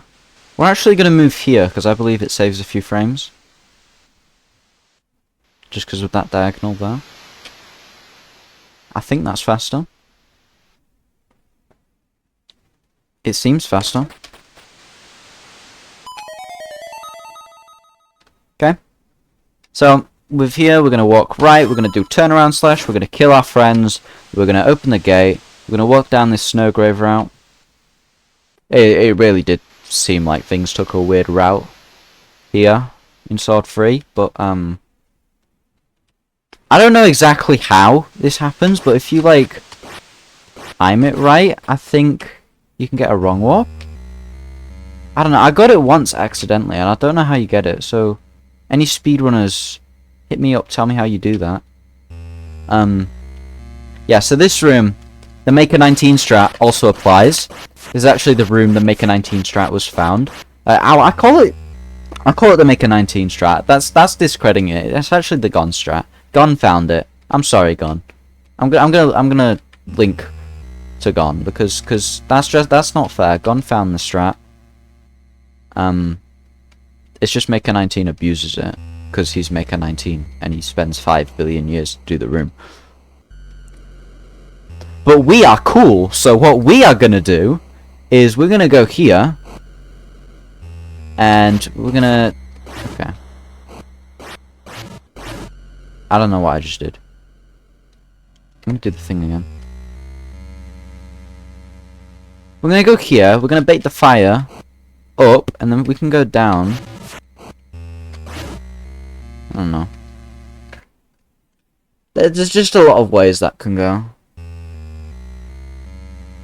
There's just a lot of ways this room can go.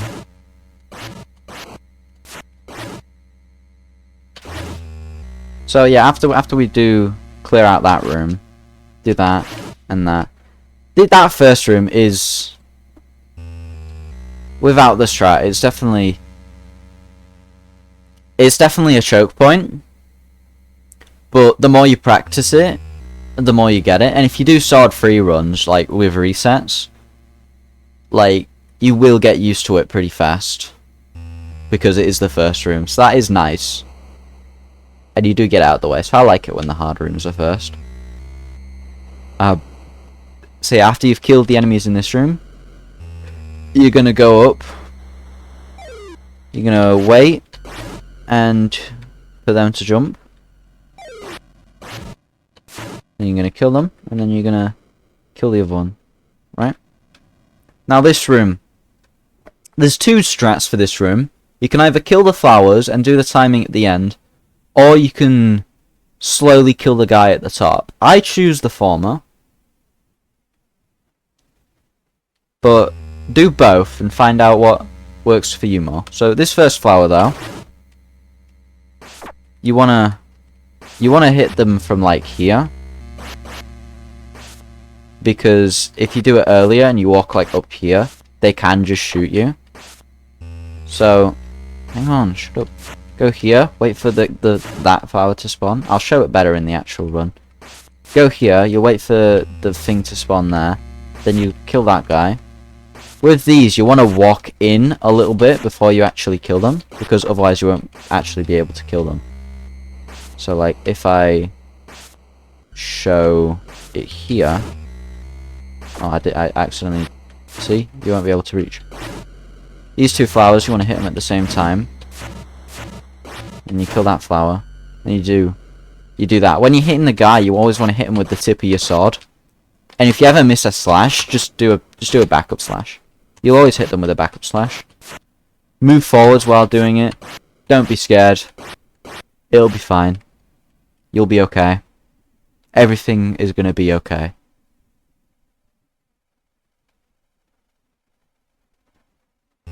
Alright, let's keep going. We're going to go here.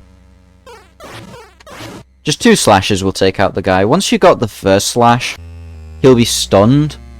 And then you can just get the second slash, finish him off.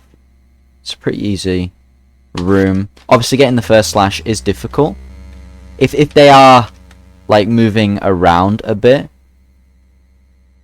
like if they are here, like, and they're moving around a bit, they're always gonna like shoot their music notes like that. You couldn't usually get if you get a slash quickly, you can always get it like before they even shoot here. So if you get it here, they'll move back, finish them off, boom, boom, they're finished, right? And they won't be able to shoot you. But if you take a little bit longer, right, move away at the end. Oh, that's just good practice anyway. Just move away at the end, because if they shoot you, like, you don't want to get shot, right? So you want to move away. You just react to the music notes. You walk faster than the music notes, so you know you'll be fine. But anyways, yeah, this room. You want to kill the lizard at the top. You're gonna go here, and you want to bait the guy to the corner. Once he's in the corner, you just want to kill him. I don't really have many strats to tell you. Just always keep him like charged, because you don't want the grey guy just walking around doing whatever, because he always has the potential to just leap at you, and he can go fast at you.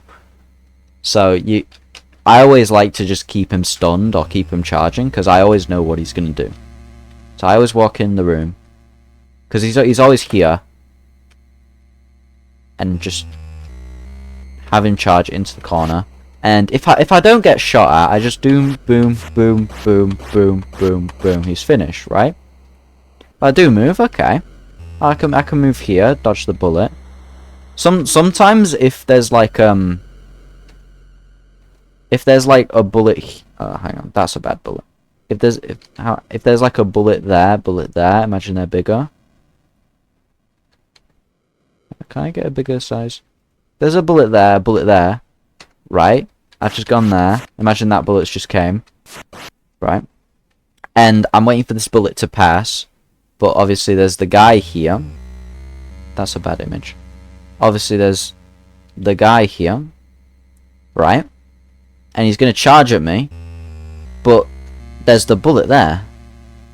Don't be afraid to just knock the guy back a bit, so this bullet can pass. Now I'm going to change the cursor size back. Don't be afraid to hit the guy back, so this bullet can pass, so that you can go here and just keep whacking him.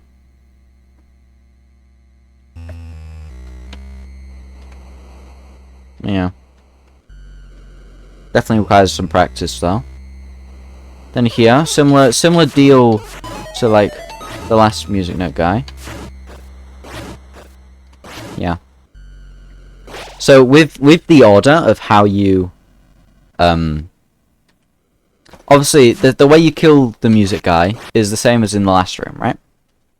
You just boom, boom, right? It takes a bit. Boom, boom, and you walk away. Now, these guys will always spawn that one, that one, that one, and then that one. So 1, 2, 3, 4, right? I used to do it where 1, 2, 3, and then 4. So I would go here, here, here, here to kill them. But I've started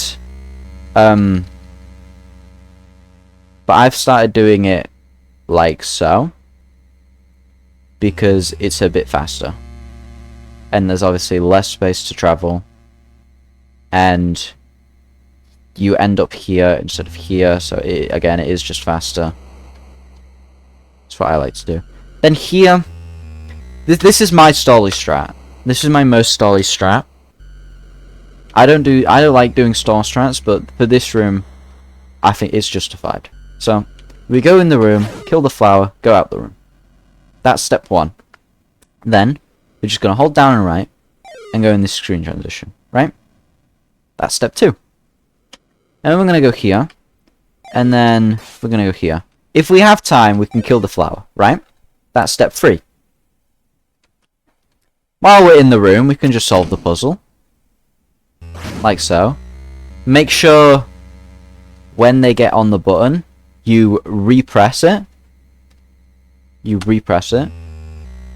And then, once you have control of your character again, you repress it. Because you lose... Holding the button doesn't do a thing. So you gotta repress it.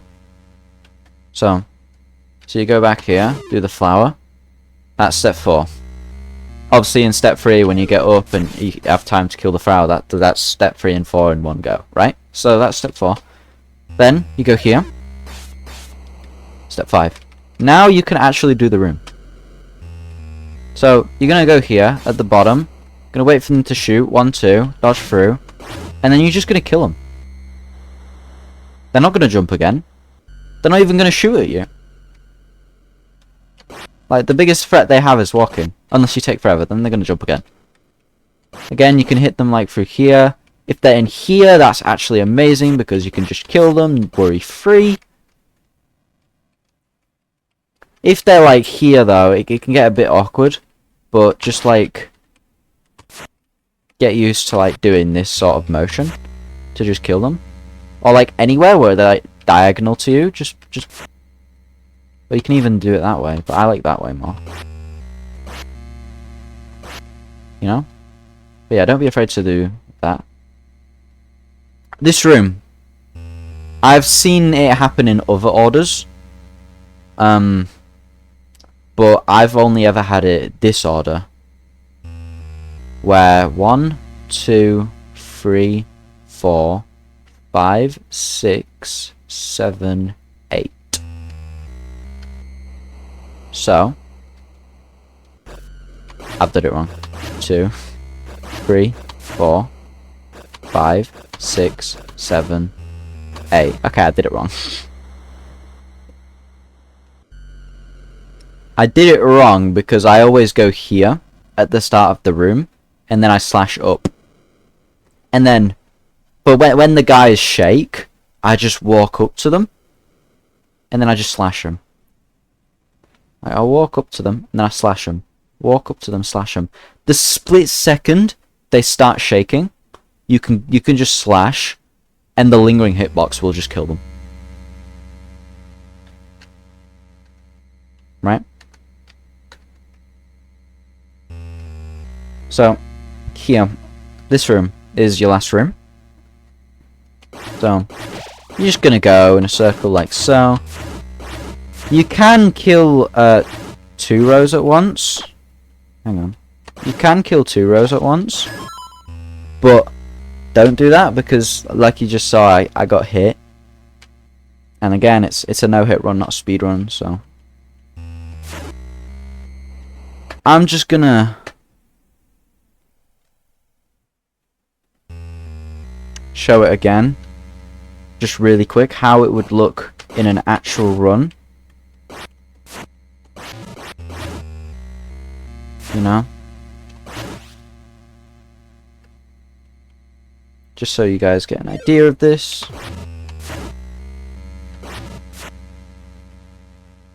Just be patient. You don't need to go for the speedy stuff.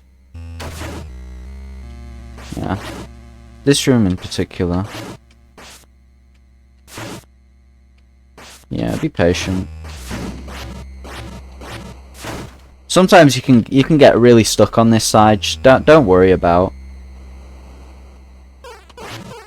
Don't worry about that side.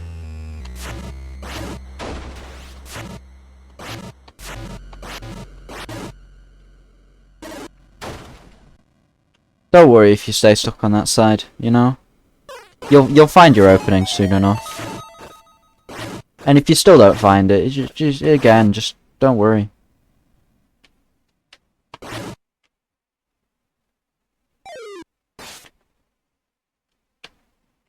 We have time here, so we're gonna hit it.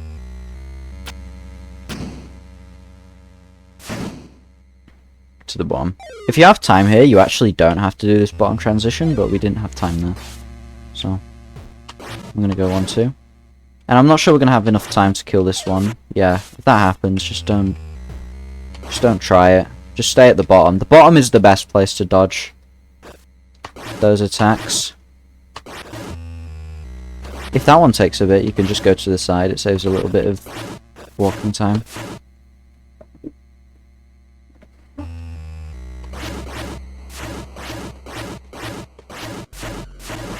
Oh. Yeah, sometimes you can get those turnaround hits.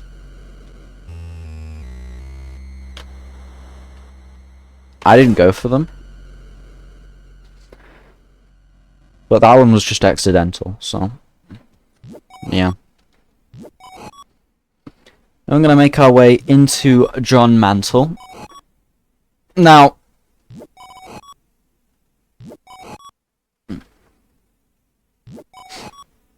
I'm gonna show 2 versions of this fight. I'm gonna show like a more fast version. And then I'm gonna show the phase 3 manipulation version. I recommend the second option, right? So we're gonna do this a few times. And we're gonna get hit a few times as well, so you know, it's not gonna be perfect gameplay. But first we're gonna do the faster version, right? So first phase, obviously, we're just gonna hit him a bit. Right, this practice mod does have these numbers. Right. So I like to hang out in this corner because you can get a lot of hits really quickly in this corner. After this attack. At the bottom. Yeah, when they're doing this skyfall attack, always hang out near the bottom and make sure you're moving during. Oh, I've messed it up. What am I doing? How did I not get hit there? Bro. Okay, this is actually hard to explain. We're gonna spend a bunch of time here explaining this.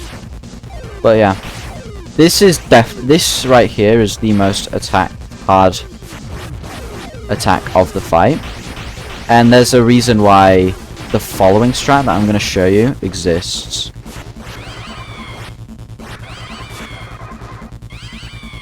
I'm basically just going to do the fight over and over again until I feel like I've explained enough.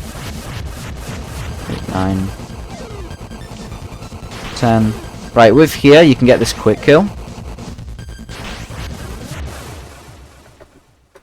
You have to hit them 11 times. And then at the end, when they go up, you slash down and then you slash up again. And then that's the strat I recommend for this. Here's the strat I actually recommend, the phase 1 manipulation. So between 1, 2, 3, 4, 5, 6, 7, 8, right? And then we're going to stop hitting, because within the first 2 attacks, which was that bomb's attack and this one, you want to get 14 hits And then on the phase transition, you want to get 2 more hits.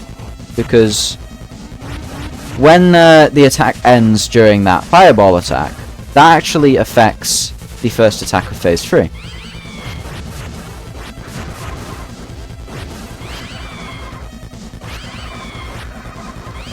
Which, if you change it on the fireball attack, it's going to change it to a bombs attack. So you'll see a bombs attack here. Where if you don't do that manipulation, you're going to see the flame attack. Which is not what you want.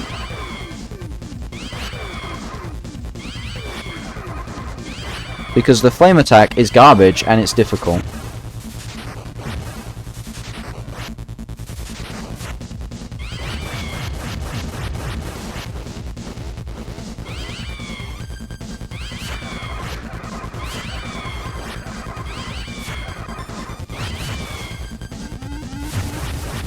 Five, 6, 7, 8, 9, 10, 11.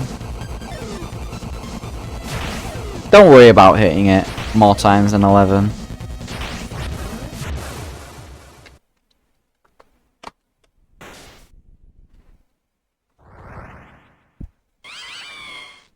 So, I'm 1, 2, 3, 4, 5, 6, 7, 8, 9, 10, and then 1, 2. Now it's important, the attack actually changes. The way it determines, when that attack starts, the place where that attack starts is right when you can see on that attack when it changes to like a flame wave to a bombs attack. That's when the new attack starts.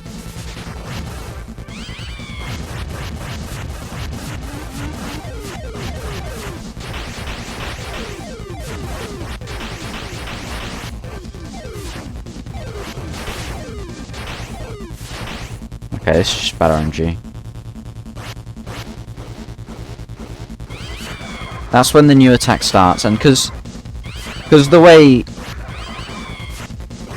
we want to manipulate damage so that we can get so that the mantle is 1 hit on the flame attack in phase 1.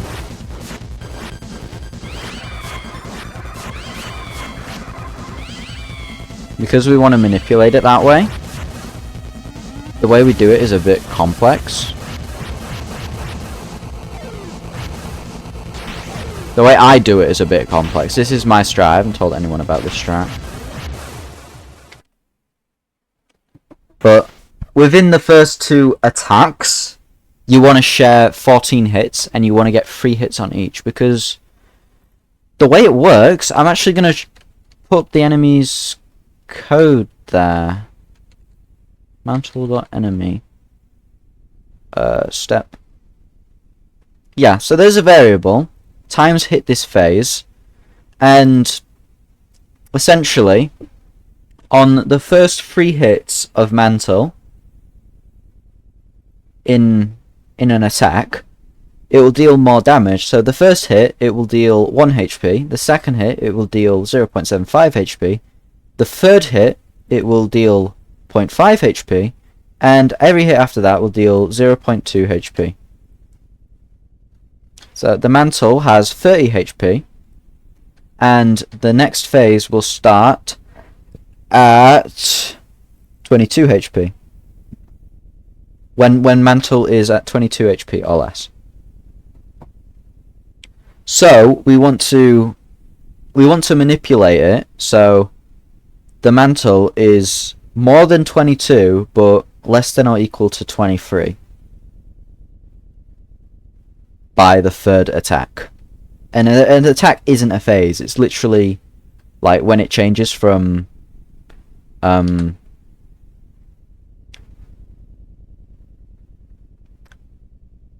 like the flame attack to... Actually, I can use this. This is perfect. So this is John Mantle. No, hang on. What colour do I want to use for him? This is John Mantle. He's a parallelogram. Okay? In his in his attack 1, he will use the freaking balls of death. No, he won't. He'll use bombs, right? That's his first attack. He has bombs, right? They have fuses on them. That's his first attack, right? His second attack, John parallelogram, he will have the freaking balls of death. And then the third attack, this is phase 1 by the way. Phase 1. He will have his bombs again.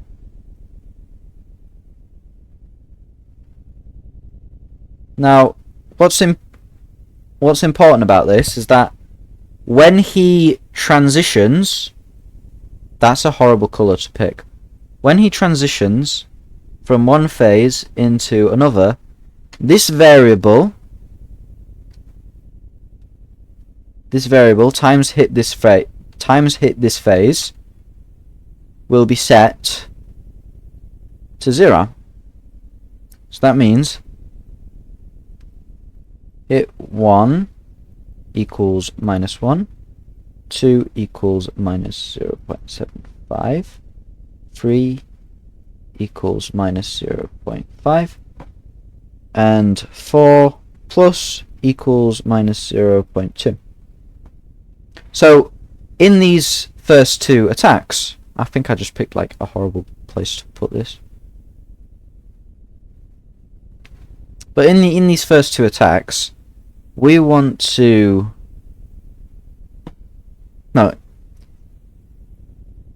hang on. No. Let's put attack 4 in here, right? John parallelogram, the mantle, right? I'm so good at explaining this.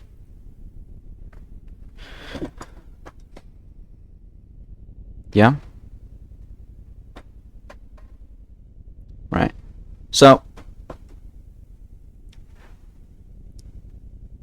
the way the manipulation works, the phase 1 manipulation works, is that the attack that you end phase 1 in determines which attack phase 3 starts in.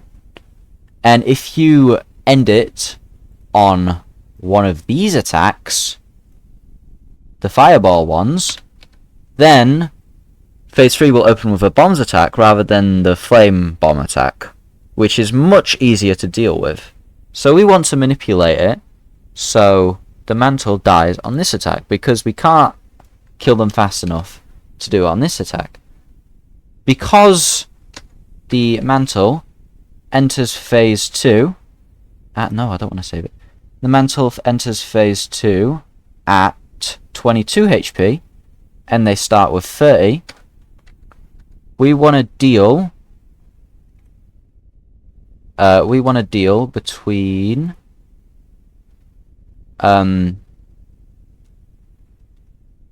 we want 7...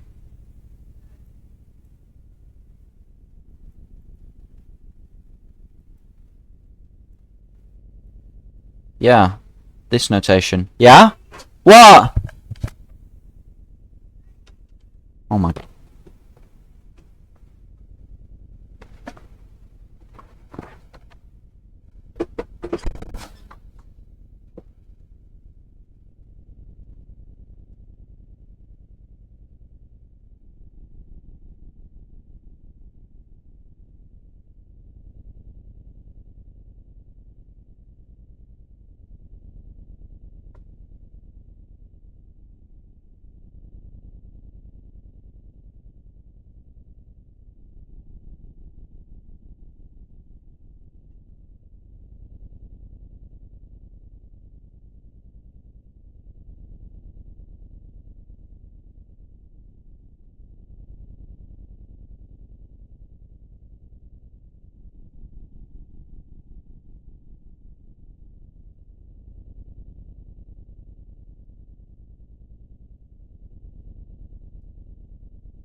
Okay, so I've forgotten everything.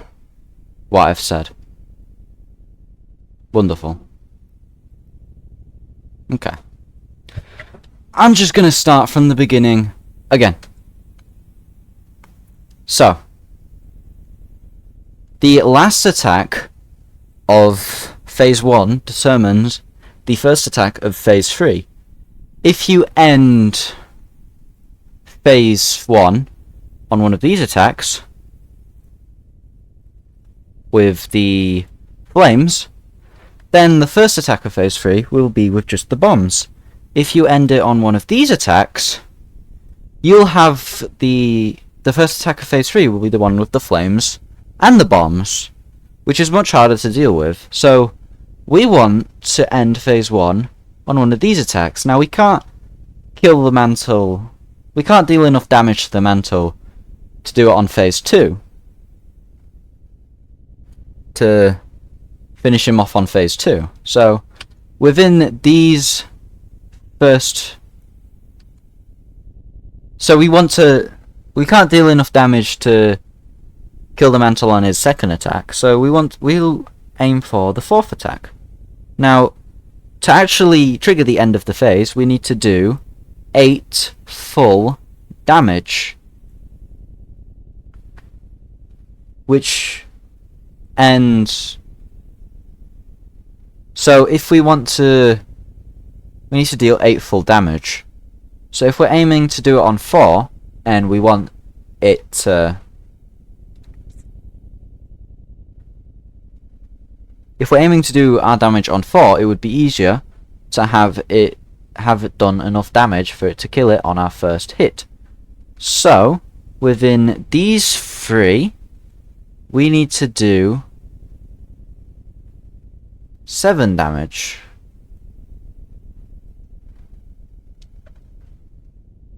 Right?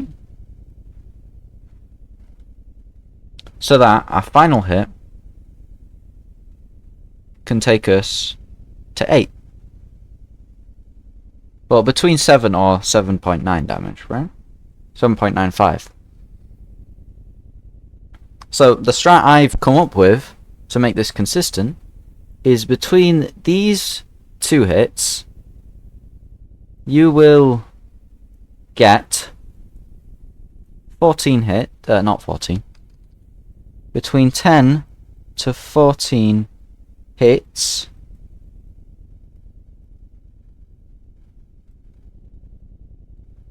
and 3 each. Right?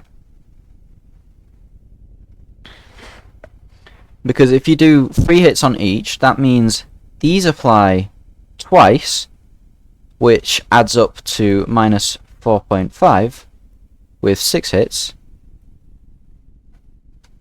And then if you add the other 4 hits, then it gets to minus 5.1.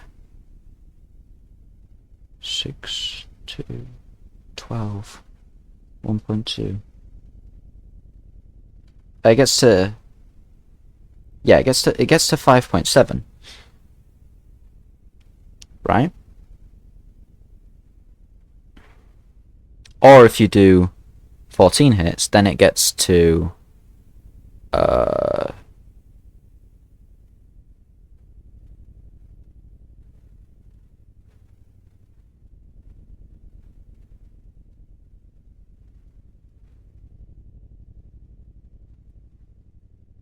that's not what I wanted.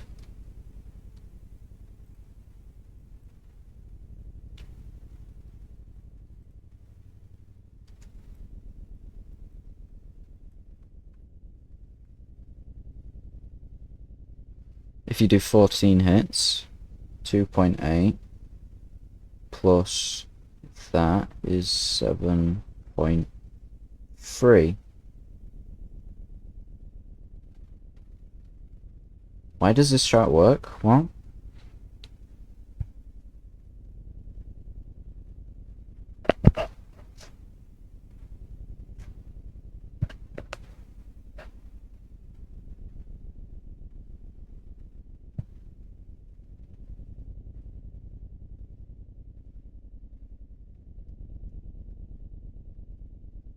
Unless it was 6.3 and I'm just being a wally.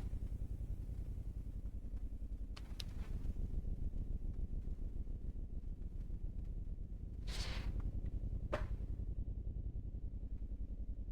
might have been 6.3.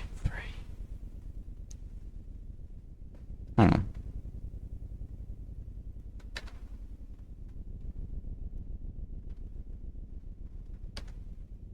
I need to 1 plus 0.75 plus 0.5 times 2. 4.5, right? And then 6 more hits is... So the first 3 hits of the first 2 attacks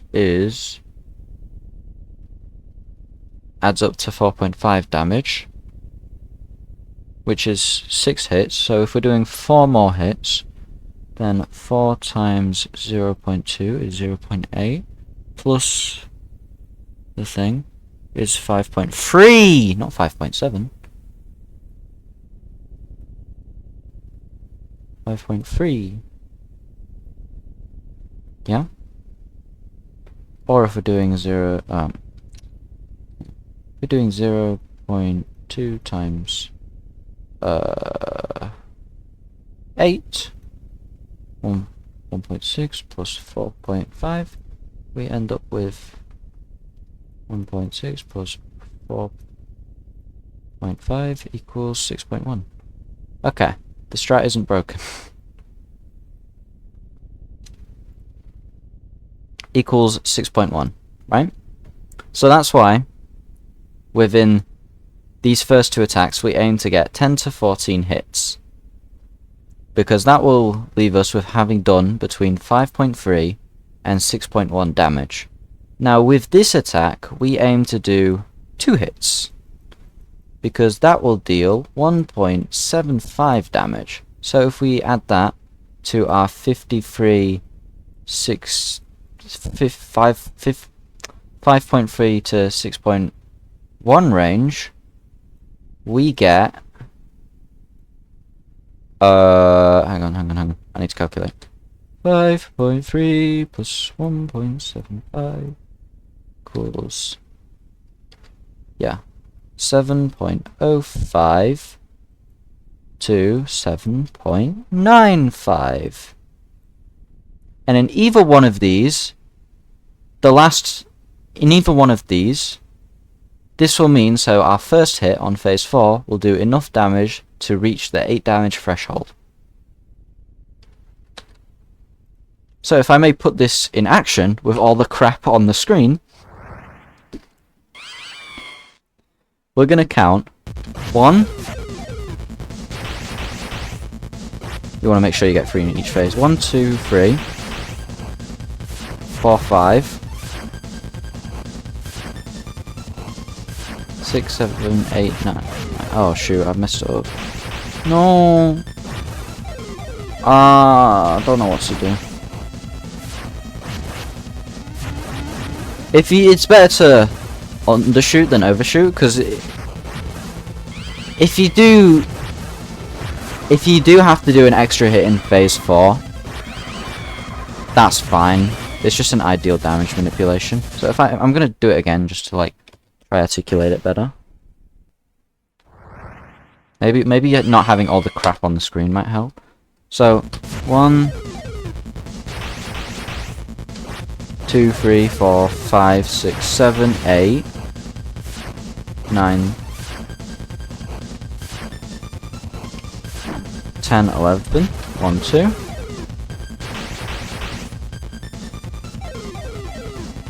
And you can see our HP on the right is aligned, right?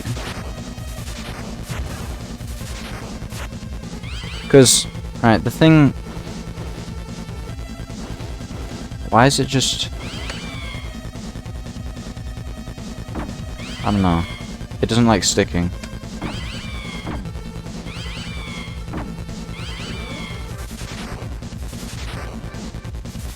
If I... No, that's not how it works.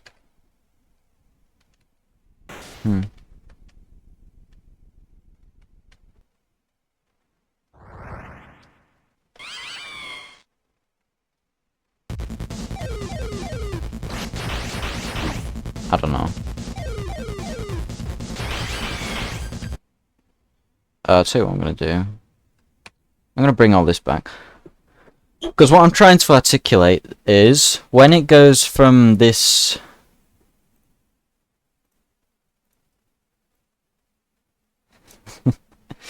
Oh, this is such a bad explanation. When it goes from, like, this attack to the...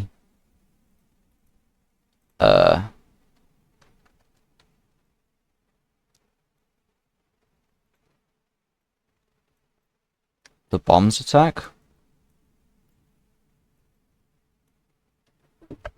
Right? The way the mantle moves is going to visibly change. So on this like corner, right, with like the blocks, you'll see like the mantle's movement is going to be all smooth and flowy and whatever. I can't remember exactly how it moves. I think it moves a bit like that, right? You can see it's a nice curve. But when it changes to this attack, it's gonna...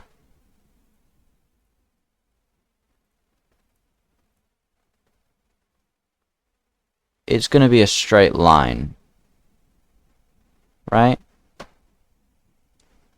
And that's how you know. That's how you know when the attack's changed. When it goes from this smooth, flowy thing to the straight line. And from there, you just... from that straight line, right, you just hit them 1-2 times, and that gets both the hits to get them down to 1.75. So I'm going to try to demonstrate this again with all the crap on the screen. So we're going to get 1, 2, 3, 4, 5, 6, 7, 8. That's fine. 8. 9. But we need 2 more hits because we need 3 on each. 1, 2. And then they start moving. 1, 2. See how it's such a hard cut? Right. We're going to hang out here. Oh no, we're not going to hang out here. Yeah. I'm just going to do a few more examples of that phase 1. Just to get it truly in your brain. Now I don't have all the crap on my screen, so now I don't have an excuse for my mistakes. Just be patient. 1, 2, 3, 4, 5, 6, 7, 8, 9, 10. I think I underdid it. That's fine. If you underdo it, you can hit Mantle 3 times on attack 3 instead of 2.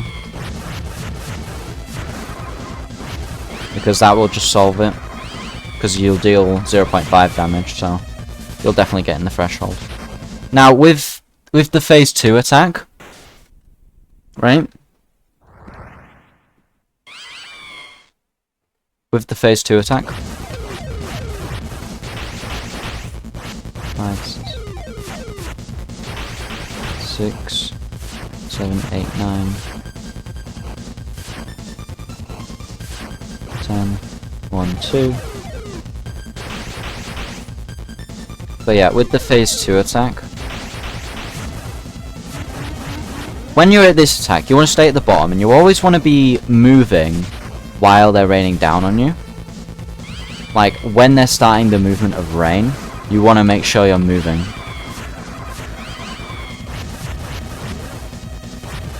So, make sure you're moving. Make sure you're moving. Make sure you're moving. Now, the reason why you move is just... it makes the attack so much easier. Like... I don't know... I can't really explain why. Also, this guy is not easy, by the way. This guy is not easy. I can't explain why. But if... I can explain why, actually.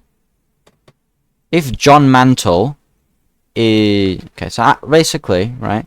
John Mantle is in the air somewhere. And you are down at the bottom, right? Let's just say I'm in the game, right? Pretend I'm in the game, right? You're just in the game, right? You're down at the bottom, and he's gonna pick a direction, right? He's gonna pick a direction to fly at you, right? And he's gonna make a choice. He's gonna fly in your general vicinity. So let's say I was here, and John Mantle just decided to be here. He's gonna fly somewhere here, right? So, at some point, he makes a decision. He's gonna fly, say, I don't know, here, right? And once he has that trajectory picked, it's locked in. So, you can be moving while this trajectory is picked, right? Because it's gonna take a bit after the trajectory is picked actually for him to start falling down the screen. So you can make progress to outside of the bounds of where he could possibly hit you. I don't know the actual bounds of where he could possibly hit you. Don't take this line as any, like, evidence or, like, proof or even, like, how to think about it. It's actually probably very narrow that I've done it. But you just always want to be moving during this attack. Because it gives you, like, a lot more space to go into. And even if he did pick, like, I don't know, like this trajectory. I know that isn't in the bounds of what I said. And you started moving like here. Well, guess what? You can just move the other way, right? It just makes it so much easier.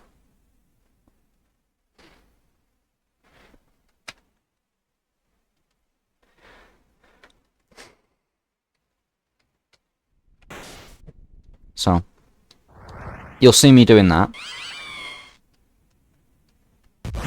1, 2, 3, 4, 5, 6, 7, 8, 9, 10, 11. Okay, we got 11. But I need one more. 12. 1, 2. Oh no, I did it too much. That's fine. But it's fine because I want to talk about this strat right here. So we hit it. We want to stay in this corner. We want to hit it up. Go to the left here. Oh, how do I explain this?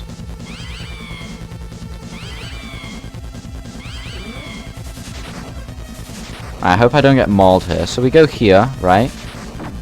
That's step 1. Then we're going to attack here. Just as many times as we can. Because there's going to be a scaredy cat that spawns here.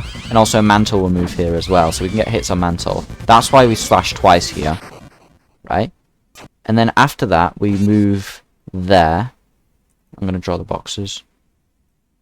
Because I remember.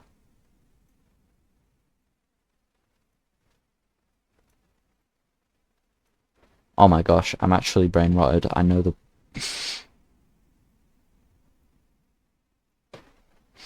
I have John Mantle brain rot. Yeah.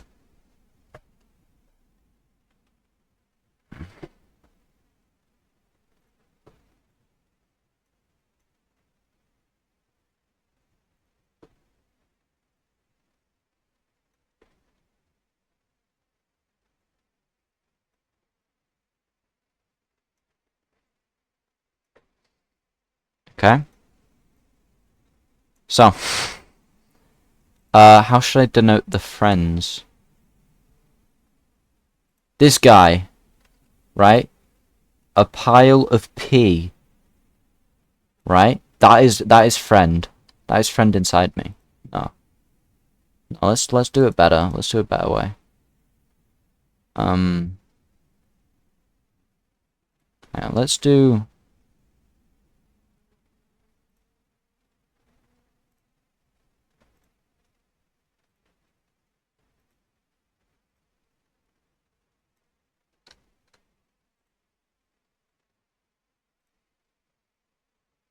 That is friend, right?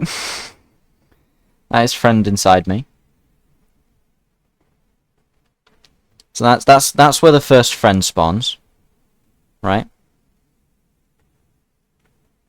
So when the friend sequence spawns, you're gonna go there and you're gonna slash upwards.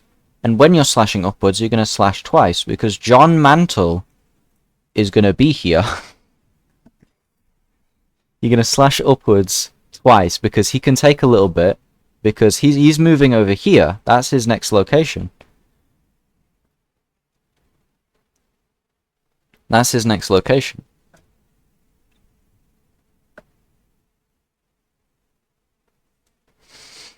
Right? But he can take an extra bit to spawn, so if you hit him twice, you might... If you slash twice, you might be able to catch him twice. You might not. But that's how it works. But he's gonna go here. He's gonna spawn a guy. I don't know. He's gonna go spawn a guy here. Let's draw another friend, right? This is another friend, right? This is friend 2.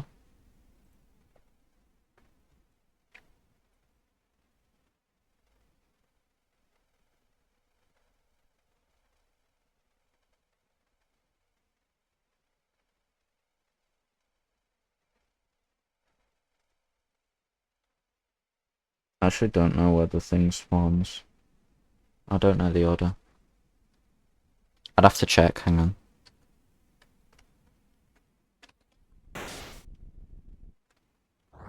As you can see, my amazing drawing.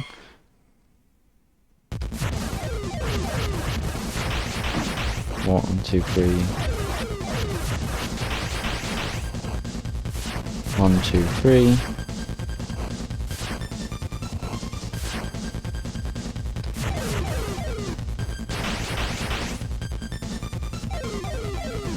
So we're gonna hang out here. We took a bit of damage.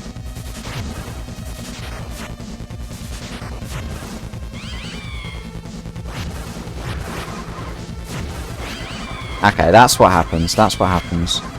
Okay, I got you. Yeah. So.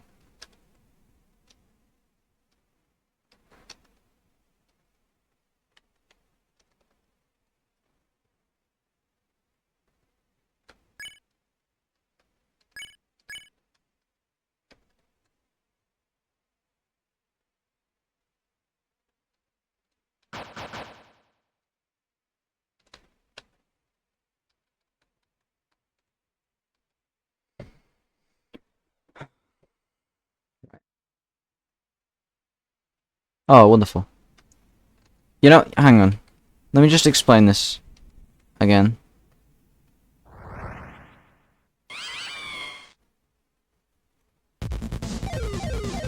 I'm just gonna...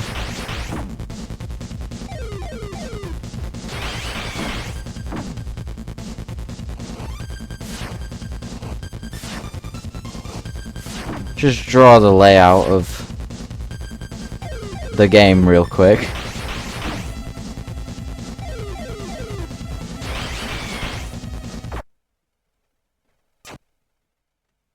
And then there's one there, right? So that's the game, right? That's the game board, right? So I should also note that this is always... You have to make sure this is always on the first run. Because all of this is dependent on the fact that it is the first run. Because if this isn't the first run, it's going to be a different order. But on the first run, the things will always spawn in this order. So there'll be a guy here, right? He's gonna go there. That's his spawn location number 1. And he's gonna spawn a guy here. And that is friend number 1. Okay? I think I got the eyes the wrong way around, but it's fine. Right? Then he's gonna jump over to here. And then spawn a guy here. After that, he's gonna jump to, like, I don't know, here. I don't know where he jumps. Let's just say here, right? It doesn't really matter. Because we're not focused on this one. Right? But this one does matter. Not because of where it is, but because where he goes. He goes, like, here. Spawn a friend here.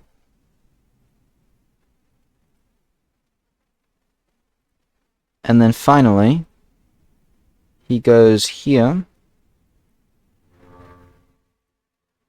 to spawn one last friend. Yeah? That's the order. Okay. So, what we're gonna do at the start of the turn, we make our way here. This is us. This is us in position 1. In position 1, we want to slash upwards 2 times, and then make our way here, which is going to be our position 2. Now obviously this guy isn't going to spawn yet, this needs to go through the whole motion. Now our next movement is when the mantle is going like there, we're going to slash it just for some free damage, right? I don't know how to note this, but it's there. Okay, maybe not. But yeah, that's how we're gonna know. We're gonna slash. What am I doing? We're gonna slash the mantle, right? Just for a free hit, right? And then finally, step 3, we're gonna slash them because at this point, this guy is walking towards us, and this guy is spawning. Alright? Let me just do that. Let me just go through this again quickly. So, in this attack, we want to make our way to here. No, hang on. One more try. In this attack, we want to make our way to this spot. The first guy is going to spawn there, and as he's spawning, we're going to slash him and the Shadow Mantle one time, and then we're going to press the slash button again to maybe get another hit on this guy.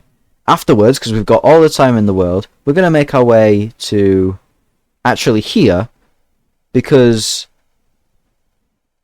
we're going to make our way to actually here in preparation for when the Shadow Mantle jumps from here to here.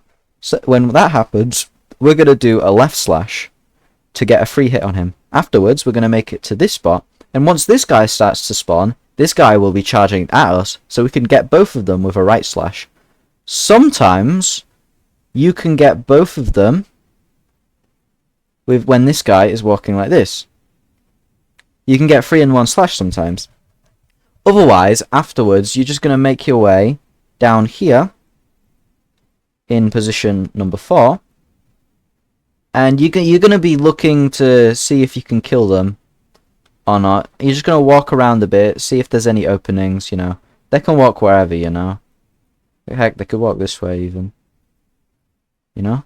Always be prepared for them to go anywhere. But you wanna get the friends eliminated as quickly as possible. You don't want to let the friends inside of you. Also, this is the only friend spawning sequence where it's actually fixed. Of what the other times you actually have to improvise. You have to actually play the game. So, if I may demonstrate this with my screen, which I'm sure is very 1, 2, 3, 4, 5, 6, 7, 8, 9, 10, 11. 1, 2. Yeah, we're gonna wait for it to.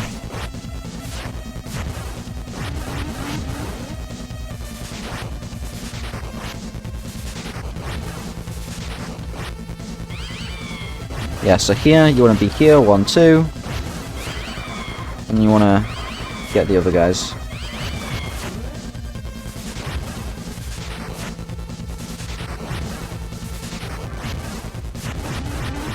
This is going to be the goofiest our Mantle no hit, actually. Hang on.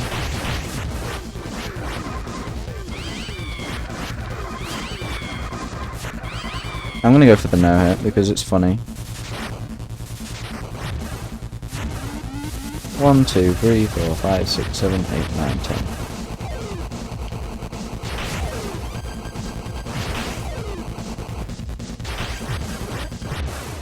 Yeah.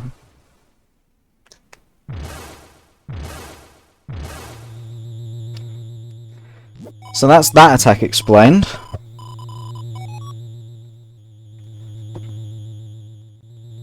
Now I'm gonna explain the final attack. So, the final attack that I just did. Phase 4. Let's go back into the code real quick. Because I want to show you this code. Else if... This is the code that decides the HP. The damage when... during the final phase. So during the final phase, first of all, the Mantle's HP is set... So, hang on. Oh, you're so tiny. Get bigger. Okay.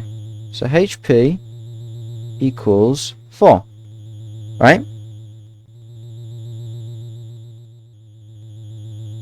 Phase 4 logic. So the first step is his HP is set to 4, right? Then, when John Mantle... Right, at the start of phase 4, he's invulnerable, so... Invulnerable. Right? Then...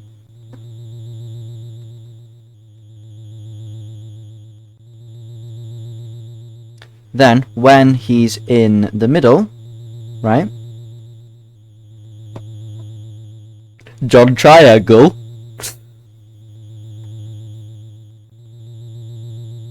When John Triangle has this, like, red effect to him, the frame that appears, he can take damage. And each hit does 0.1 damage.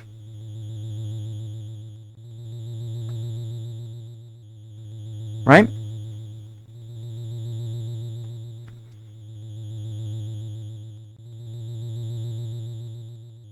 As you can see in this code here. But if not if, then it's gonna do its phase. Right? You know, it's gonna shoot a bunch of PP everywhere, right? But then, at the end, right? When the Mantle can start moving... Hang on, I want to actually outline this with a different coloured arrow. I want to outline this with a... Well, what colour arrow should I use? Let's do dark blue for this, you know? When he starts moving, he can take 1 per hit. And what's actually interesting is Mantle's HP doesn't have to go to 0. Mantle's HP actually only has to go to less than 1. So, if HP less than 1,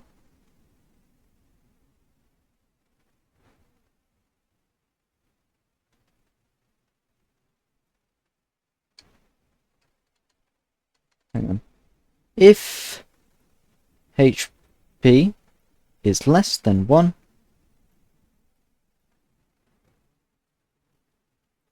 win. Okay? So, what the strat is that when phase 4 starts, we're going to make our way to here. This is the golden spot, because when the flames come and they get divided into quarters, we want to be at the top at the end. And here is a great place to start. It's where I always start, anyway. So, we're going to start here. And then the frame the red stuff spawns, we're going to go 1, 2, 3. Hang on, actually. Oh, I have an idea. No! Hang on, hang on. I have an idea. Yeah?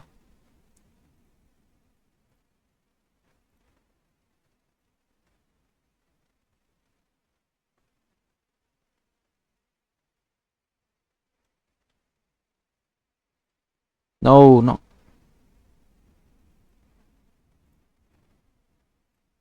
Okay. So. Alright, so the moment phase 4 starts, we're going to make our way to here, to this spot. Right? And then the second the red stuff spawns, we're going to start attacking the mantle. We're going to deal 1, 2, 3, 4, 5, 6, 7, 8, 9, 10, 11. We want to do 11 because that will bring the HP down to 2.9, right? After you get all 11 hits, you don't... We're going to go around. You know, you can get extra hits if you can. You don't really worry about them too much. But we're going to hang out here at the top.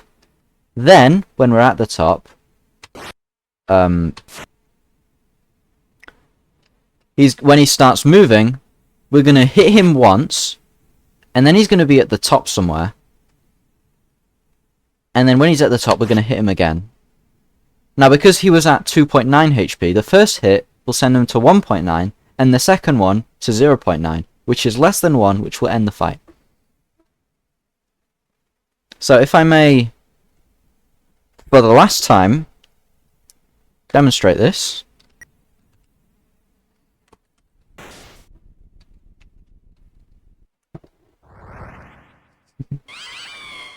John Triangle.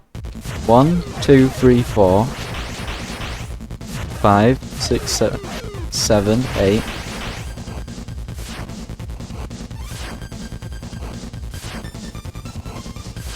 Nine, 10. 1, 2. And then his HP. Oh, he actually didn't do the manipulation, right?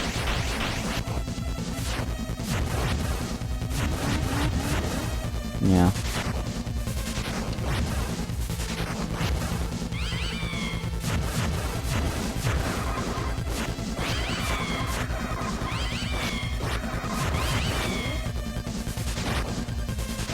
This is me just playing the fight, by the way. I don't really have much more stuff to say. This fight is mostly practice, right? You're gonna have to do a lot of practice on this fight, and I don't mean that lightly. It took me like hours to just no-hit him once. There was a point where I couldn't even beat him consistently, so.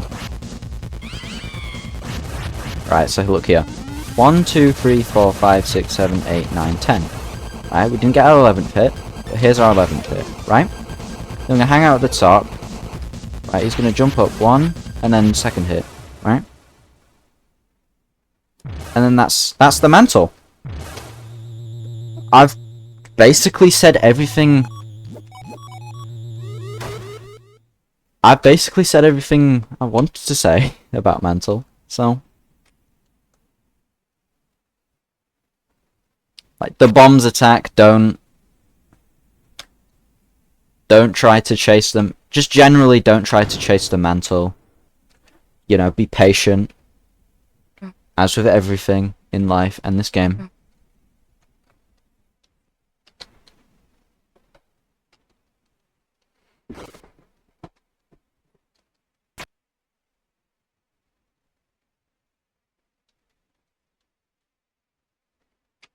You can get a wrong warp here. Oh, we actually got a wrong warp in the tutorial. Yeah. So, we finally finished with the mantle. That only took 10 years. Oh my gosh. Yeah. So, for all bosses, this is the moment I choose to get Tensionmax. Let me just make sure... Oh, why are you twin ribbon? You should be pink ribbon.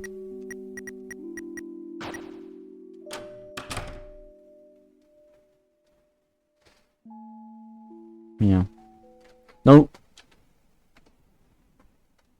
Because I forgot my mod does that. So, we're in the time for the Tenna fight! Time to explain the Tenna fight! Woo! I love explaining the Tenna fight. Alright? Now, because this is also meant to be for Chapter 3, we are going to do an unoptimal Tenna in an all bosses context. So that means, because in Weird Route, Chris does a lot more damage on Tenna, and you can get the fight done a lot faster. But because I want this guide to also work for Chapter 3, we're going to show basically all of Tenna's attacks. Right?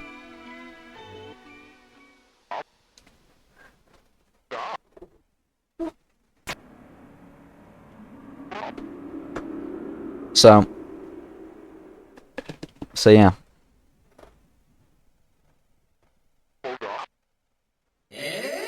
TV time!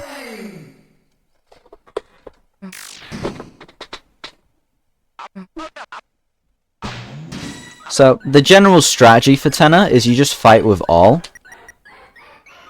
And then, if you have 50 TP, just Rude Buster it. Right?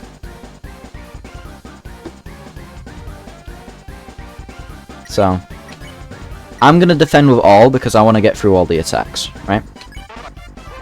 So, this first attack, you just want to stay in the middle, you know, look at the right, you know, just try look for an opening between the gaps, right? Hang on. I can actually repeat it, you know? Just be thinking like, oh, how can I like get through here, you know? You know, just see them come in and be thinking like, oh, what's the path I can dodge them through, you know? That's the idea for that attack.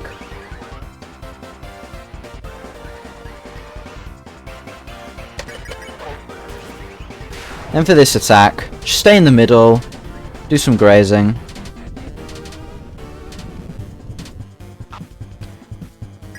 Like, middle strats for this one. Right, I forgot it just won't repeat attack 2. Right. Okay, ignore that happened, that wasn't in the script. Right.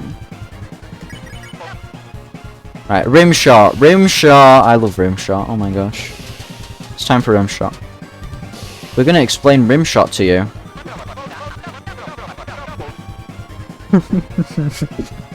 Oh, I can't wait. I can't wait for this. I can't wait for this, right? This is the mushroom rimshot strat that I made. This is the best strat for rimshot in the world, and I'm so excited to teach it to you. So,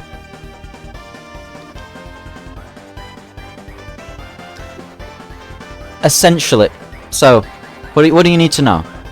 Okay? So, what do you do at the start of the attack is you have your soul. We're going to use a red one this time. And the first thing you're going to do is you're just going to go to the left. That's the first thing. That's step 1. Okay? And then from here, there are 4 different fixed patterns that can happen. Either you get forced down and you have to do some dodging along there. Sometimes you have to go up. You get forced up, and if that happens, you just stay in the corner. You know, do some dodging, and then you end up there.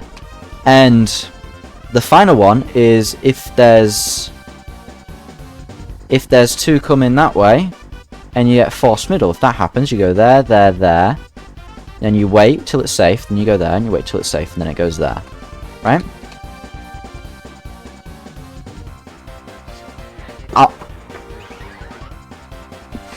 I'll try get all of these shown to you.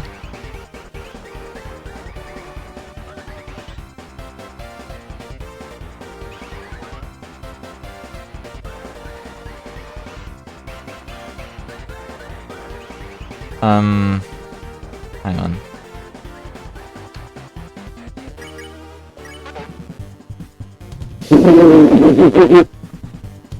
Right, I forgot. Hang on. No, I'm not focusing. I'm looking at the box. Okay. So.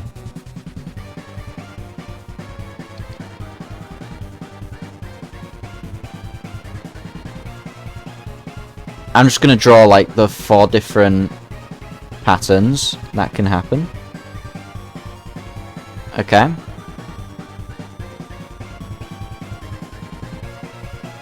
So, I'm gonna start with this one, where your soul goes there, right, and then you go back,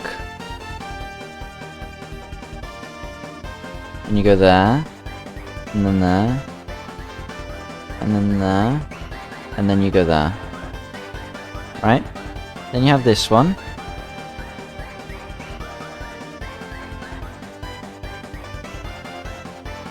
And you have this one, right? We're gonna go there, and then there, and then right at the end,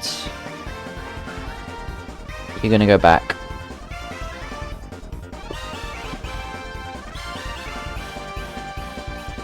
And then you have this one here,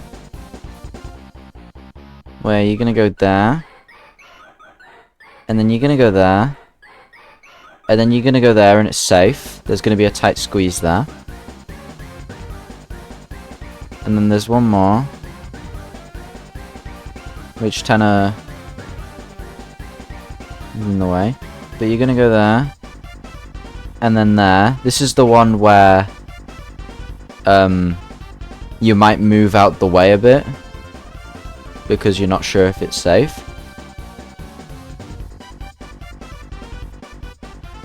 That's the plan, right?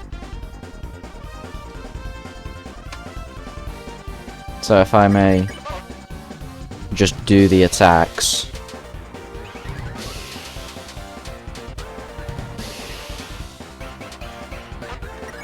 You can also go in the corner on that one too.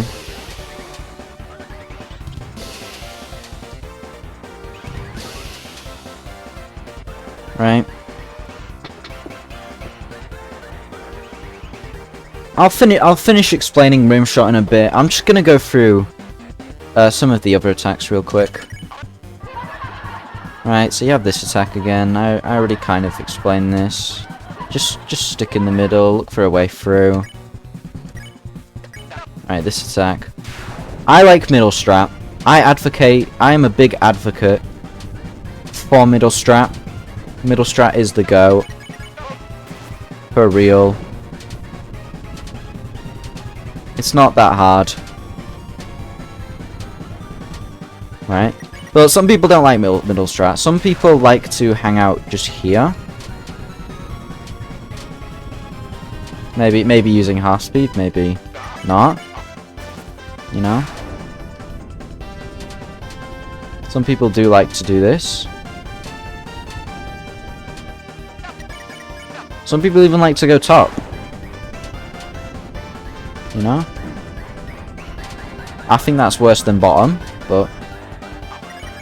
You know, some people like to go to the side. No, they don't. I just made that up. Don't do that. Just middle, top, or bottom. They're the only good strats. Don't be like moving around. Oh, I'm trying to. You're gonna mess yourself up, right? Just stick to the middle. Just stick to the middle, like Toby intended. Probably. I don't know what Toby intended. Toby probably intended you to die there, I don't know. Right, let's go back to rimshot. So the strat is, so what we're going to do now is I'm just going to do rimshot just over and over again.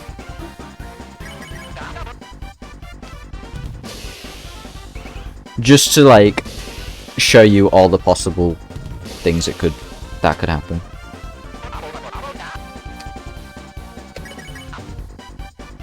Right? This attack, this strat that I've made for it, with the strat, I managed to get rimshot 250 times in a row. And I only lost the streak because I looked away from the screen. So, it's pretty consistent.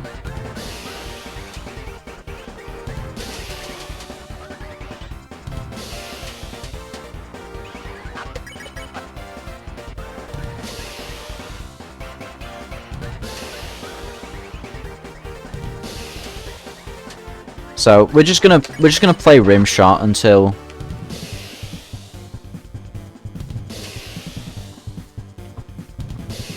the score is enough to I finish the fight.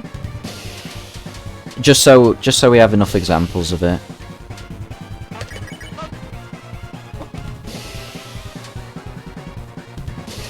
Because honestly, with this strat, the attack turns from one of the hardest to one of the easiest.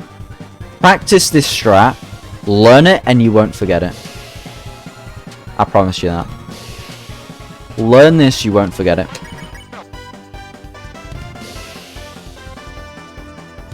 If you're gonna take one thing away from this video, it's this. It's this strat.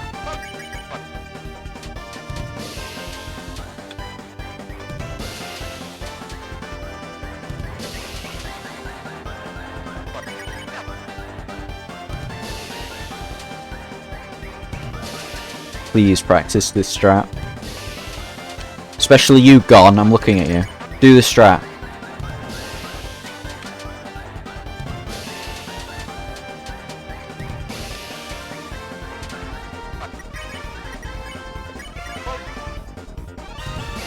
Just get like Kucha mod or something. I made this mod. So, you can't exactly use this, but I know Kucha mod has some functionality for practicing this, I believe.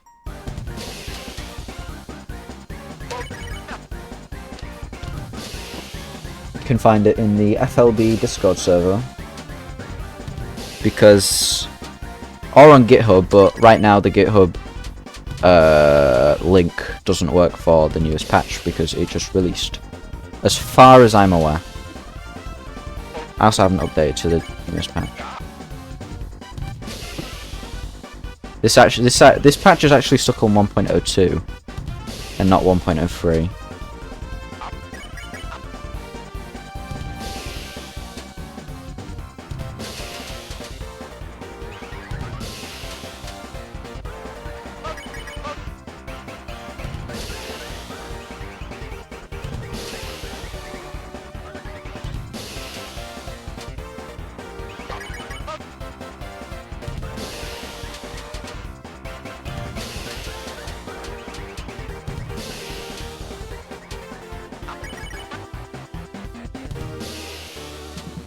You can skip this part if you don't feel like watching me do rimshot over and over again.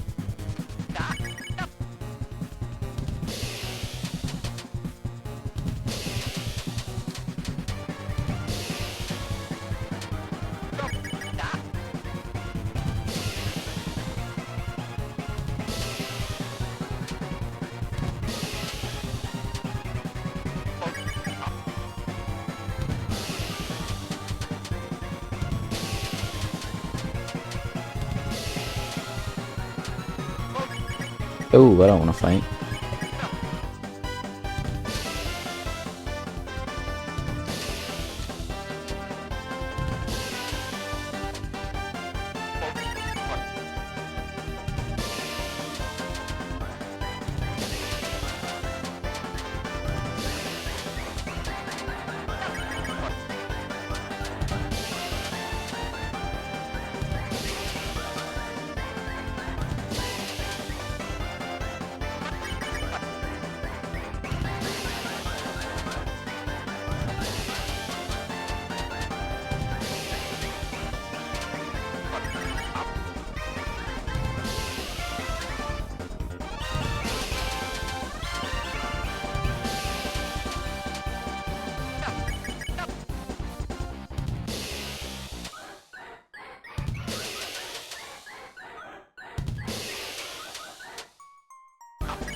That was a bit of an error.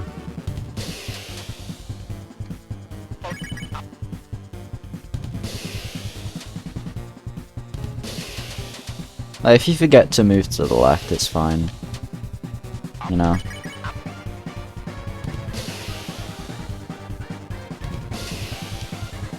And even if you like think it's a different pattern, usually there's enough time to like correct yourself as well. But yeah, this is the strat.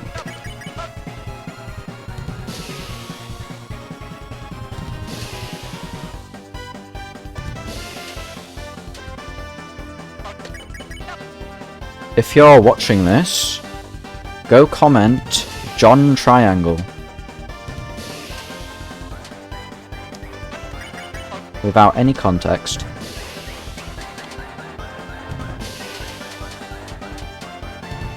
Because I bet most people have just skipped over it. I bet most people haven't even watched it actually, never mind. No one is watching TS.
Oh, what am I?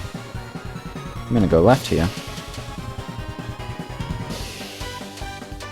Cut that one from the tape, boys.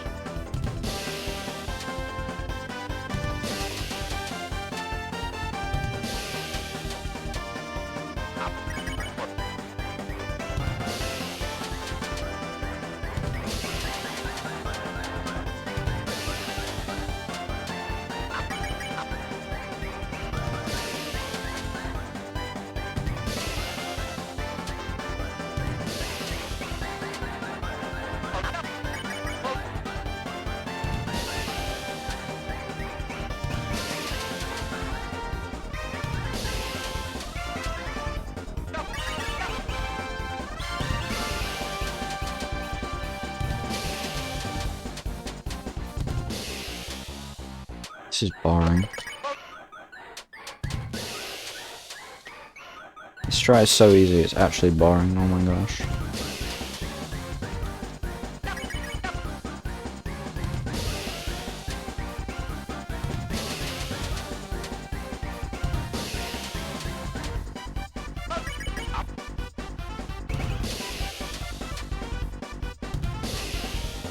But the hardest part about this strat is learning it. That's the only hard part about this strat. Strat is easy. It makes Tenna free.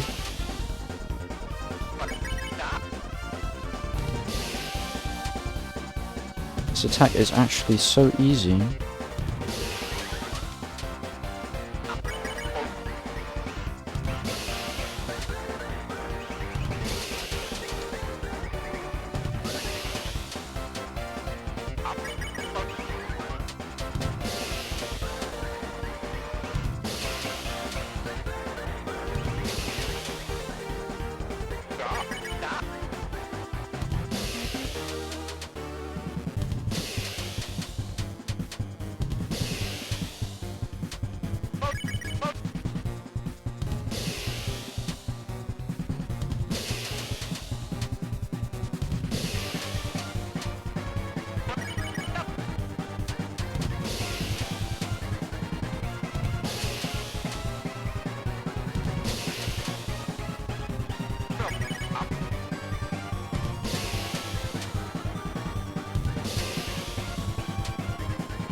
What am I doing?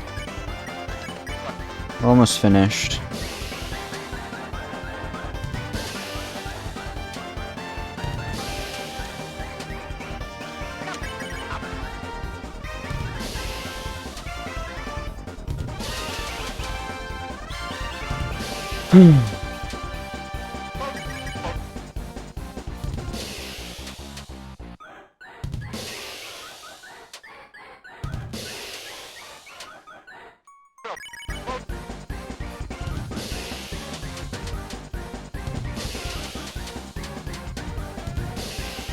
Oh, that might just be it.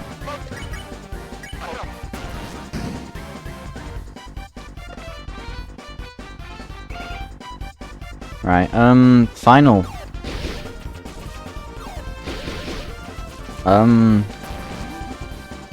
Try not to hold any directions in between the screen transitions. Shoot the guys, jump over the fireballs, dodge. Hold control, that's a big one. Always be holding control during this final. And then, during this attack, you're just gonna shoot them. And you want to prioritize the stars. As soon as the stars exist, your #1 priority in life is to get rid of the stars. I don't care if it's like one shot, you're getting rid of the stars, okay? That's the strat. We're gonna go over Tenna again, just so I can show off more of his minigames.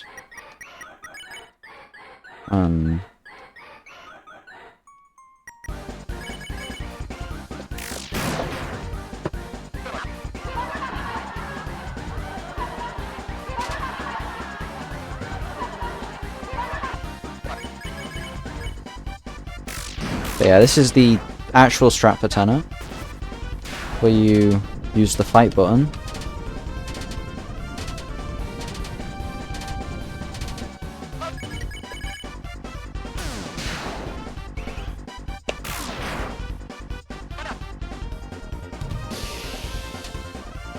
Hey, remember this attack?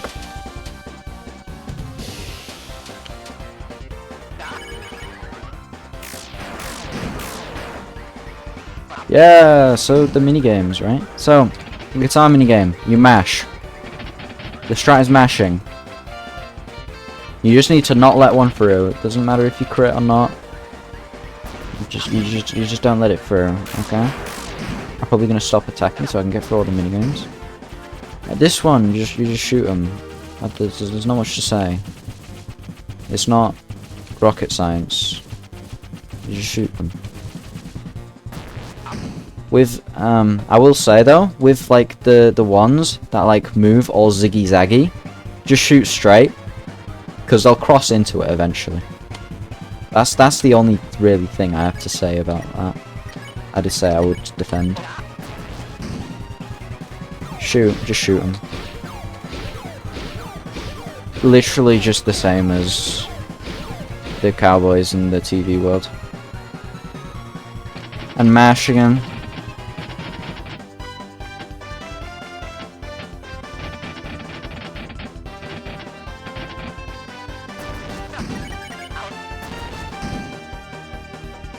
Right, bounce.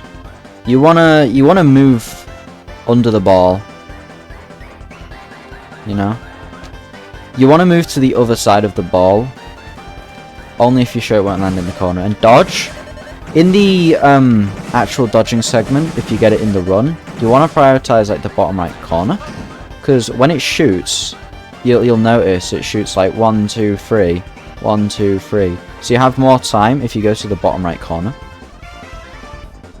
But in the actual final, you want to ignore that, because if you're holding left, there are less attacks where you can get screwed over by that. Like, for example, the one with the balls, where you're shooting, where you have to shoot the balls.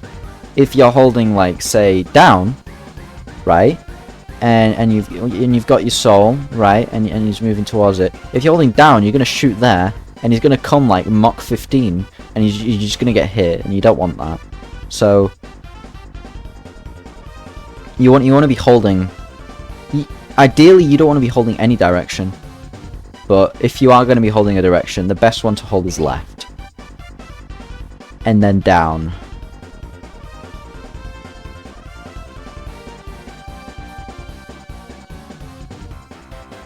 And then right, I think, or I don't know. I found left is the best. Right, I've never had a reason to have to hold up or right, so I can't really say much on it. Is there any other minigames? I think that's all of them. No, there's the cooking show. If we get the cooking show... Oh. Wow, that's speedy. It's never actually gonna get that speedy. Can we get the cooking show? I'd love to get the cooking show.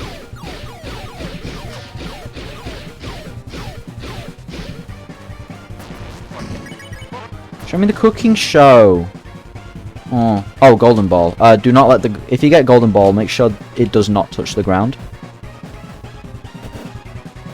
Because otherwise that happens. That's important to mention. You can't get golden ball unless you do the fight slowly. So make sure you don't do the fight slowly. Because if you do the fight slowly. Alright, cooking show.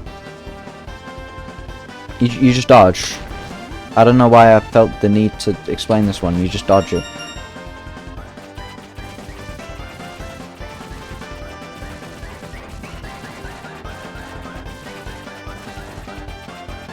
Wow, look at that. I didn't even need to press anything.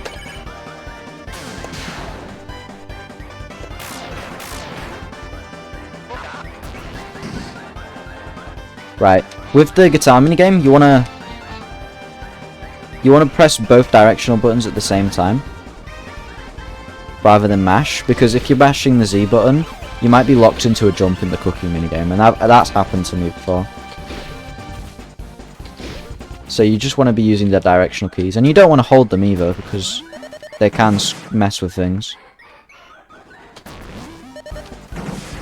Go in the corner here. You just want to find... In the attacks, you basically just want to find safety as quick as possible, and then once you found safety, just let go and prepare for the next one.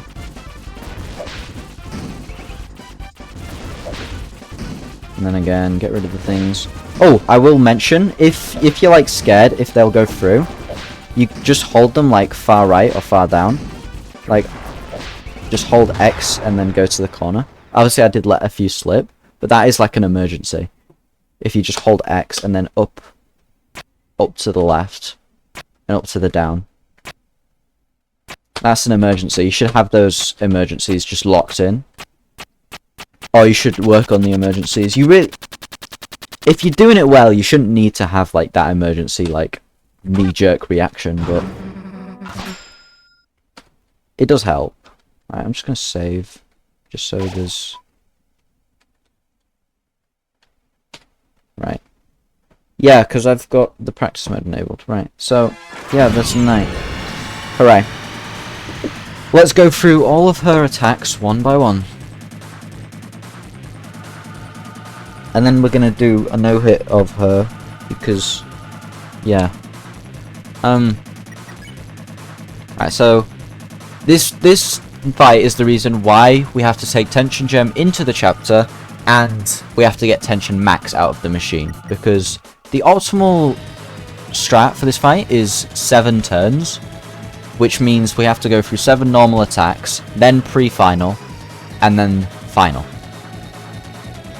So, but to do that, we need to do a lot of damage, and to do a lot of damage, we need a lot of Rude Busters, and to get Rude Busters, we need TP, which is why we have the Tensionmax. So our first turn, we're going to Tensionmax, Rude Buster, and then fight with Rouxls. Now, crits in this fight are actually really important. Make sure you are landing these crits. Alright. This fight, we're going to stick to the left wall, and we're going to look for an opening, right? And I'm going to actually just do like this.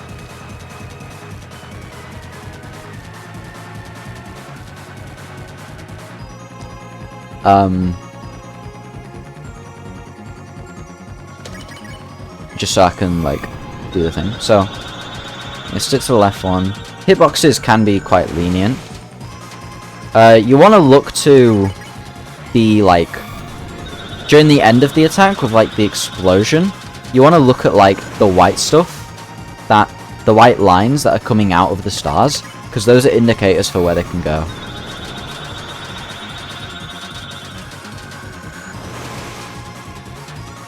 So,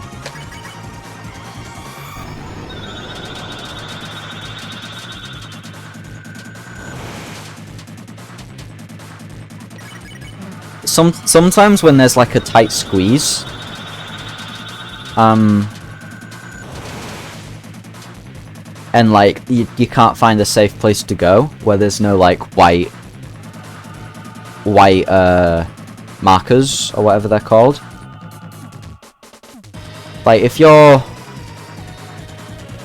like, hang on, if you're a soul, right, this is you, you're a soul, you're yeah, and the stars are like all surrounding you, right, and it's all bush bush bush bush bush bush bush bush, you know, and there's big and you don't know where to go, you know. Sometimes you could just stay in the middle of them and then wait until after they shoot, and then move away.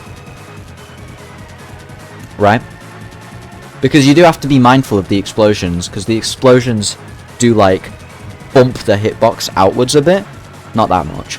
And they can hurt you, so it's something to think about. I'm just going to go through one more time. Oh, wide open. You do want grazing, though. Make sure you hold X on the last part of that attack. Right, so after attack 1, we want to get hold breath. This makes the fight so much easier. Please get hold breath. Then we're going to Rude Buster and do another Rouxls crit. Okay, now this attack. Just dodge the swords, bro. So, I actually had this system when I was struggling with this, because you can get like boxed into like the wall where you're like here, right, okay, that's my soul now. You're here, right, and then they shoot at you, right, you have to dodge, I don't know, like, oh no, I'll explain it better. You're here, right?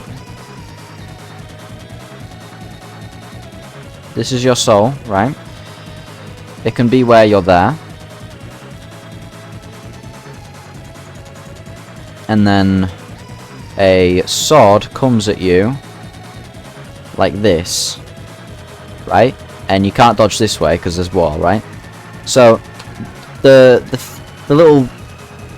method I did to like sort of avoid that is imagining in my head like Like a checkerboard.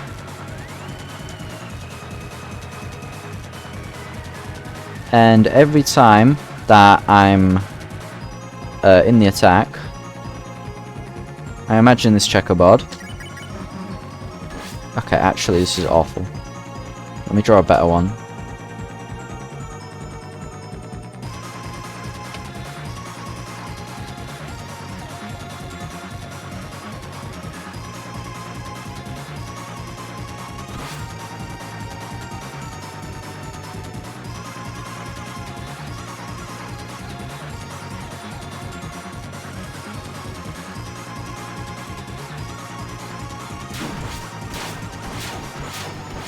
And I imagine myself moving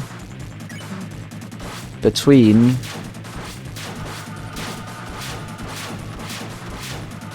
from one square to another.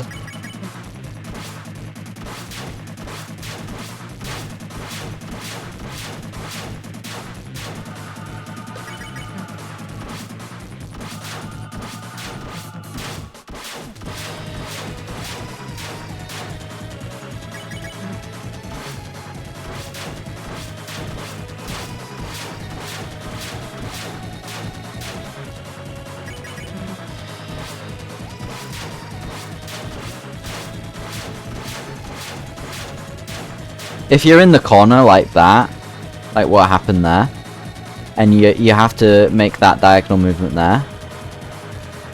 Not that diagonal. Yeah, that diagonal movement. Go like there a bit before moving up. So that's what I used to do, but then I just like switched to like just dodging it just out of free will.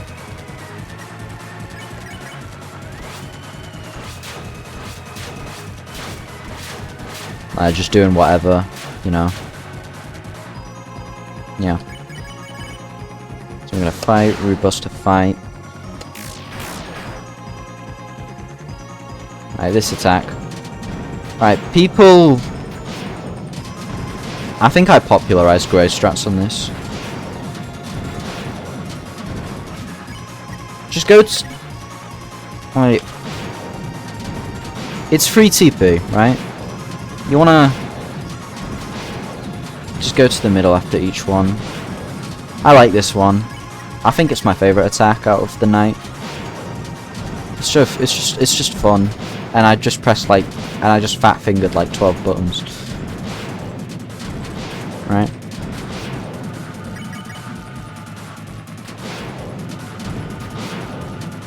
But with this attack as well.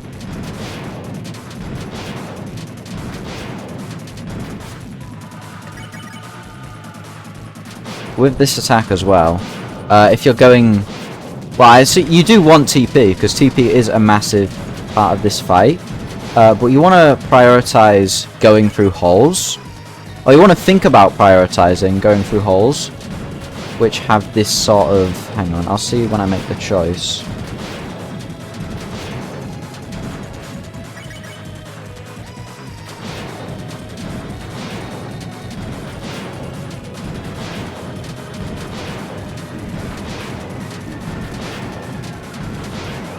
No, because I'm looking for it actively, so...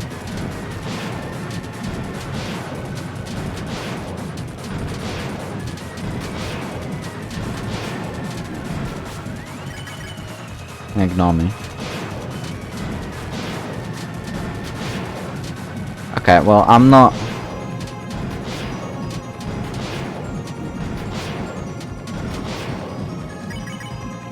I'm focused on trying to find the moment. No, not that, not there. Oh, here, right? So, going through here is actually better for grazing because you go through here. Compared to like here, you can only graze one side of the thing. So if you have these gaps where it's like one tooth in between, that's better for like grazing and that in it. Right, so let me actually try just to reclaim my honor.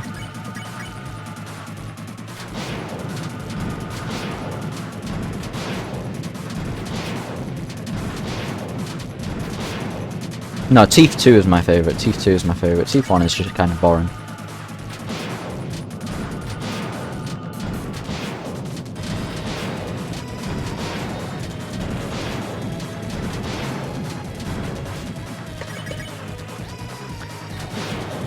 With this though, like, thinking about which holes you go through just for more TP,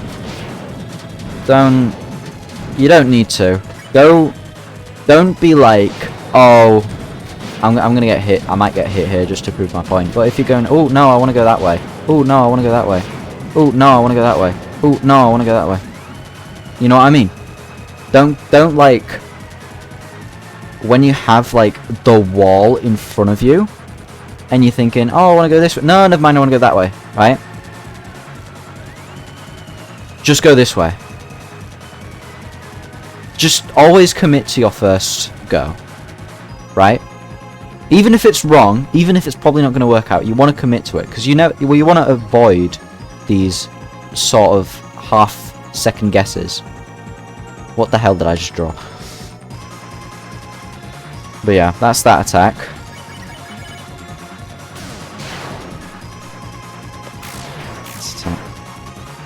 Right.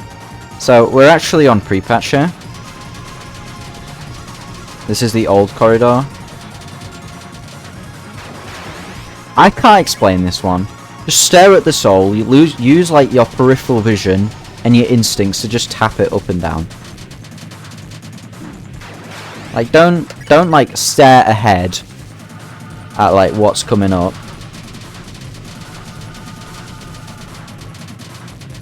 Just feel it.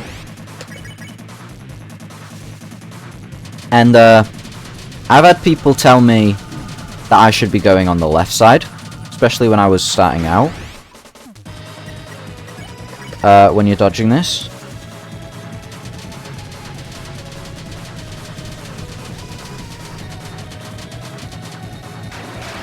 But the reason I don't is because guess what I'm bringing out again? Yeah, the freaking thing. Woo. Right, because when you're on the thing, right, and you have like all the places where it's like, where can I go, right? When you're on the edge, you're limiting the amount of places you can go. You're limiting all the freedom you have to move by half.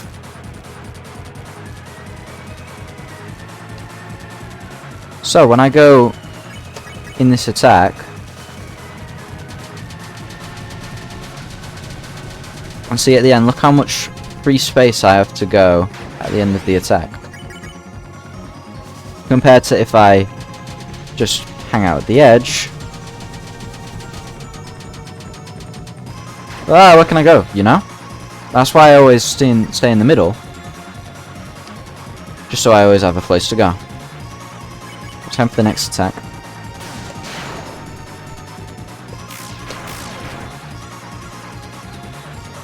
Right, this attack. Here you can graze the second part of the slash to get TP. I'm gonna ultra heal just so I waste TP so I can show you. You can graze the second part of the slash. Like, hang on.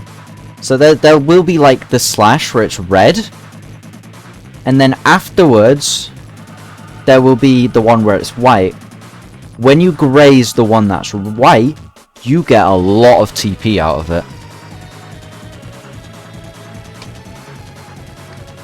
So if I... No, I don't want to...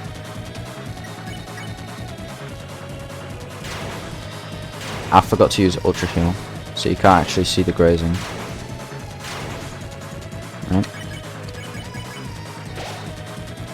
Gonna fail it because it's not part of the script. It's kind of hard to get the graze though. Prioritize not getting hit first though. You can also just not go for this grazing because you can mess yourself up if you're greeding too hard for it.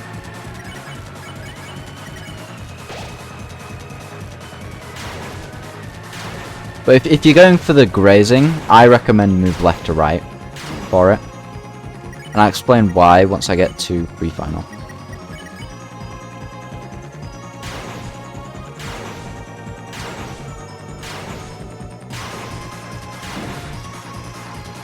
Right. I'm not gonna dwell too much on that. I'm not sure if I recommend that grazing. But if you don't get enough graze, which will, if you don't get enough graze to have Rude Buster, which will likely be at this point, this is the point where you're gonna use your Tension Gem, and then Rude, and then fight. Okay. Now you're gonna have Stars 2. Everything I said about Stars 1 applies here. It's basically just the same attack. It's just on a little bit of steroids. It's just a little juiced up. Honestly, if you showed me like attack a Stars 1 and a Stars 2, and didn't show me like the rest of the fight, hit the TP counter and whatnot, I'd probably just guess wrong. I wouldn't know which attack it is. They look the same, honestly.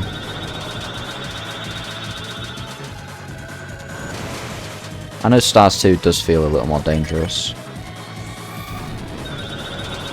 But that might just be placebo because it's just later in the fight. I don't know, honestly.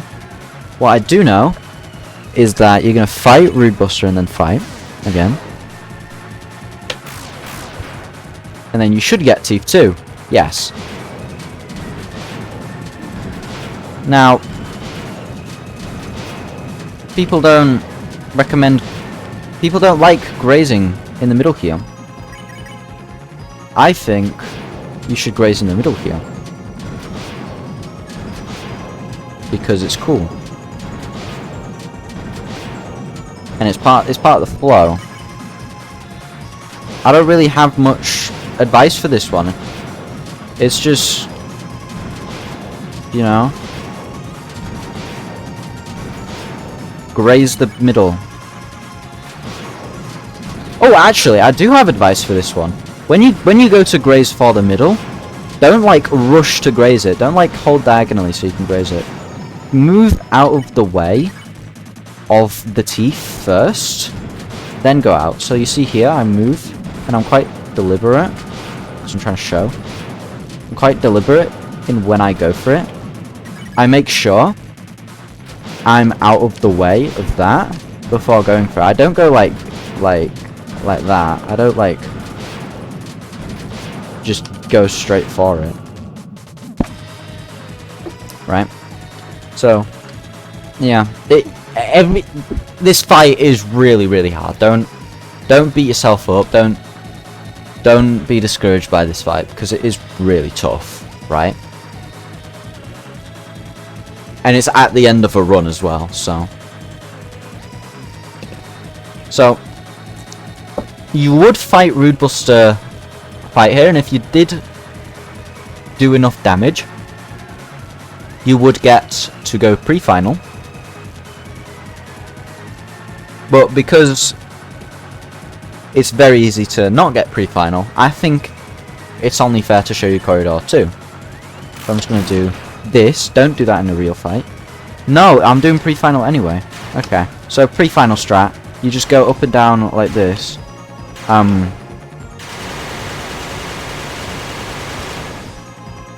Okay, okay, I was caught off guard by pre-final. I'm just making excuses. I don't like pre-final, it's the scariest part of the fight for me. But you're just gonna go up and down. Normally, quite often, you can get away with just moving up and down and not moving.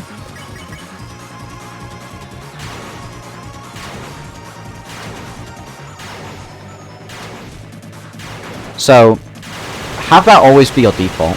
Most of the time, you should just be able to not even move, right? There will be like times where you do actually have to move out the way. But when you do move out the way, move out of it like that. Like those I didn't need to dodge, I was just showing.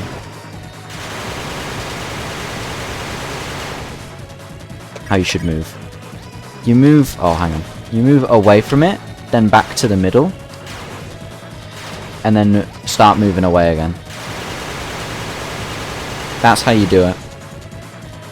Now, I'm going to show you final. Final isn't that hard, but you can choke on it. So you're going to go down here. You're going to go in a little circle here. And then you're going to have the big circle. And then you're going to stick to the right wall.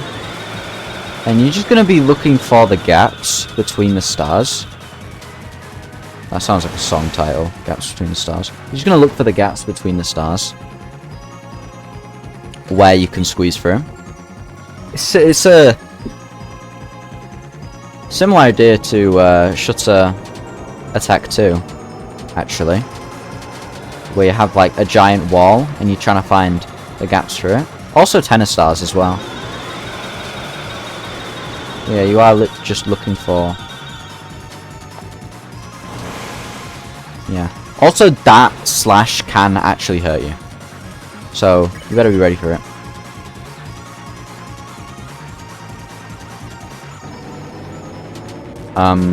What else do I want to say about this final?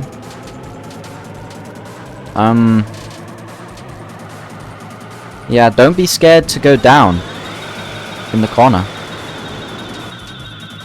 In fact, you don't even need to rush to go through the stars. Normally, the longer you wait, the more space. What's the opposite of tight? The more space the bigger the gap is between the stars, the longer you wait.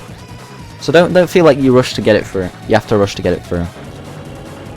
But the reason I go on the wall and not like the corner is because sometimes you can get like a wall of stars. Like very rarely, but you can get like a wall of stars. And if you're in the corner, there's just not really a good way of dodging it. So I like to start at the side and then dip into the corner when I need to. Like if there's like a wall on the side, I will have time like move down out of the way. But if there's a wall in the corner, you're basically done for. Which is why I like staying at the side more. See, that's what happens when I don't commit. This is the second guesses I was on about. Should have committed to my actions. Yeah. So, I wonder if I'll get Corridor 2. No, we won't get Corridor 2. I'll have to restart the fight. Yeah, but after that attack, you literally just fight with anything and it just finishes the fight.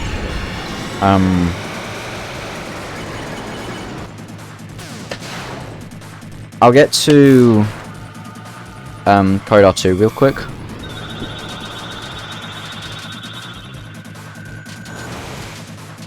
While also showing how the fight is supposed to go, hopefully. Hopefully I don't get hit. But if I do, it is what it is.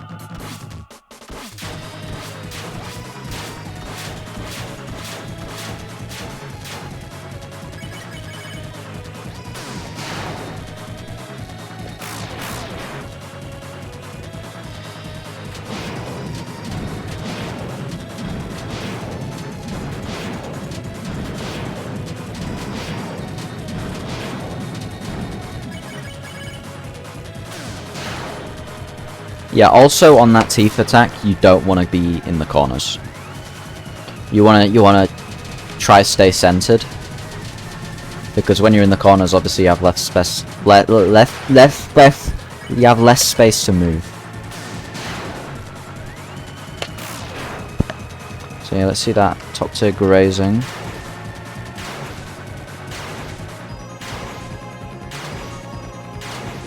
Oh yeah, the reason. I'll explain later. I was going to explain the reason why I moved side to side on that one, but up and down on the other one. Because I used to move up and down on the, not up and down, I used to move side to side on pre-final.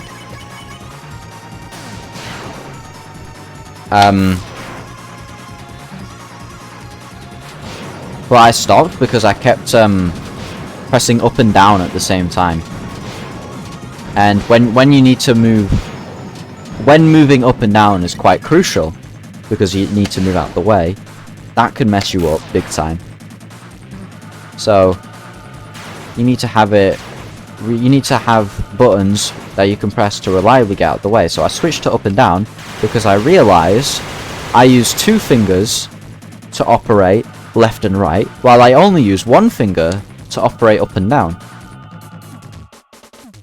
So if I need to move right, I use right finger. I just shove all that power into my right finger. If I use my left finger, I need to move left, I just shove all that power in my right finger. But if I need to move up, then, well, it's my middle finger doing the thing. So the muscle memory can get easily confused, and I can even, like, press both of them or the wrong button, and it's like, you know.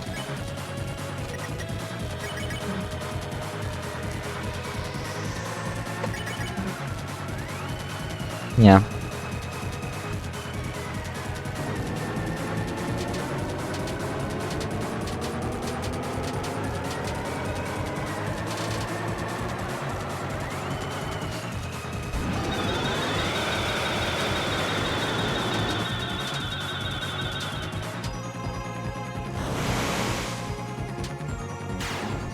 Yeah. But yeah, practice this fight. It's gonna need a lot of practice. Yeah. Right, so I actually didn't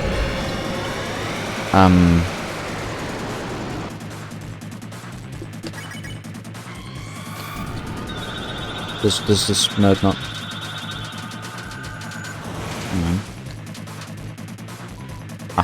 I thought this version had a bind that stops the attack. I don't know.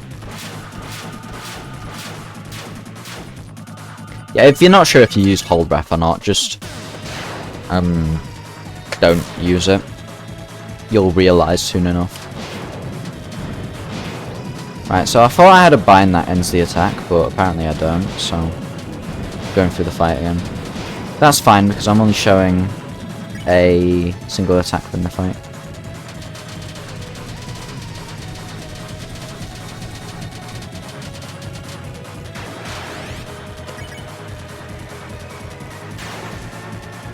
Actually, because I'm not bothered about grazing. Wow, that was so awesome the way I dodged it. Again, it's hard. It's a hard fight.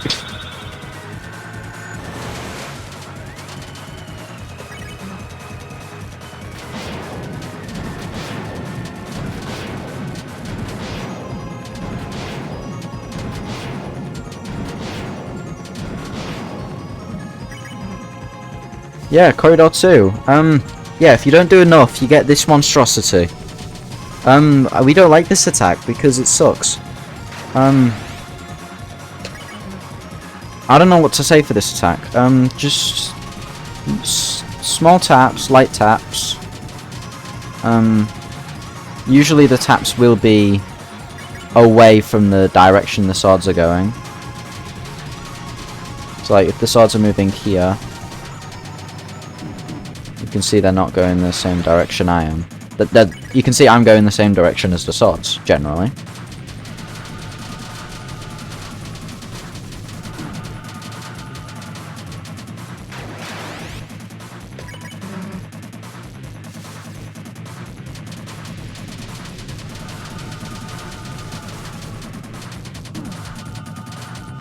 This attack sucks.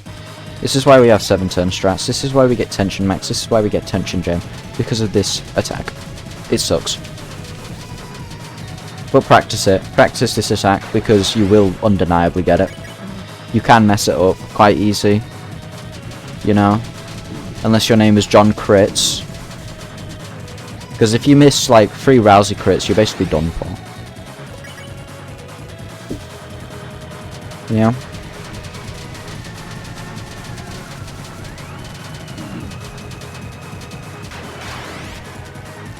Right, this isn't really good.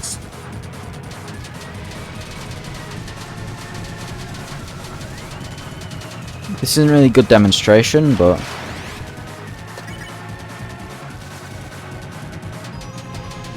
Listen. Okay, you know what? Okay, so we're gonna finish it off now with one more night no-hit. With a night no-hit. But no, just a night completion, you know? Just a single night completion. Just to show you quickly how it's done.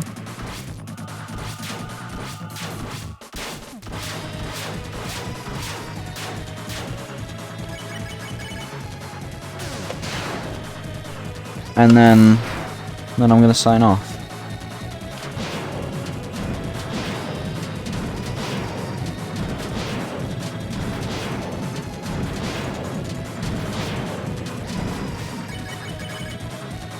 Don't worry if you like miss a crit or miss a graze, because all that matters is you don't get hit. Right? You don't have to be perfect, you just have to not get hit.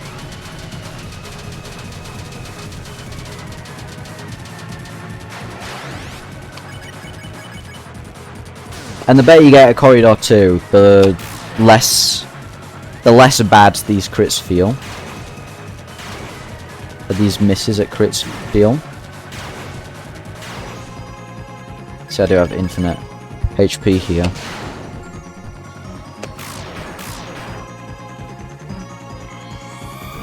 So I just want to get this done.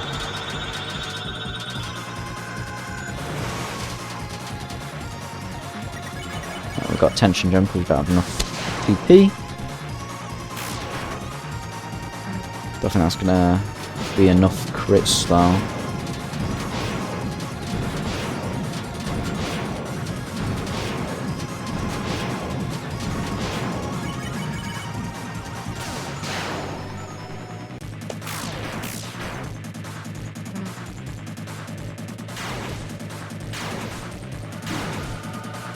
Dodge too late. But yeah, you do. Again, like I said, you want to be patient. It's better to dodge too late than to dodge too early, because at least you didn't have a flinch reaction.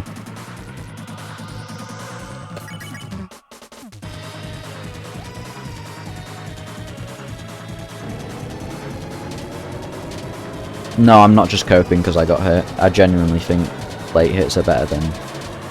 Late reactions are better than flinch reactions.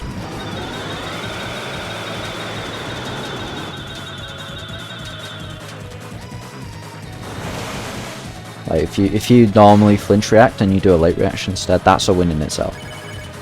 Right, 2-hit night, that's wonderful. Yeah, you can see everywhere what we did, because my mod tells you that. Wonderful.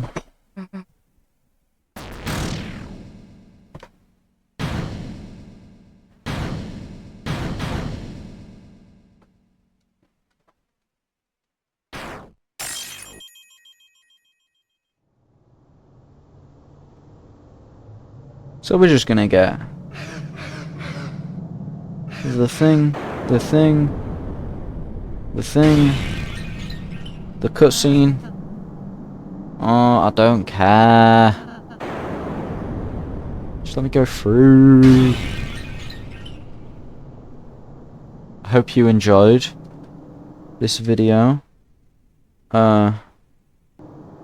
Make sure to like plus subscribe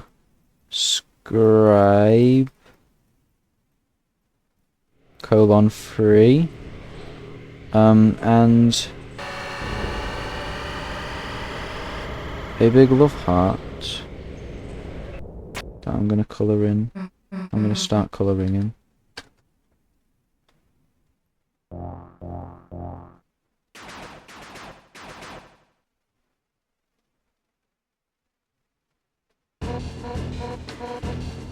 Okay.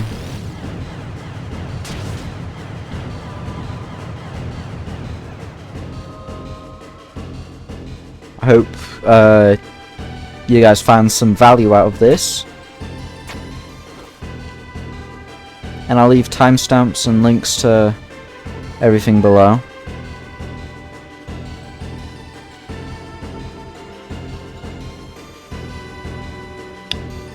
I'll have a link to my completion of this. I'll have a link to Maker and Gone. I'll have a link to I'll have timestamps linked below.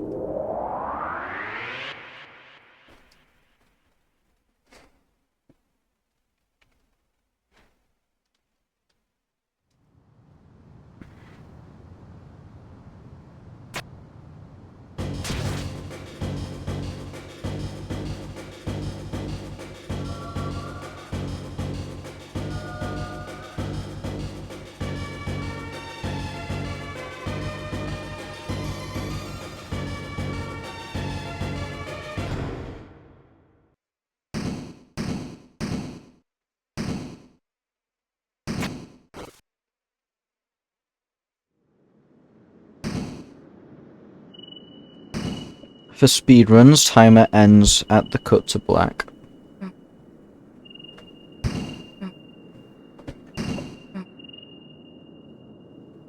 I'm going to continue filling this out.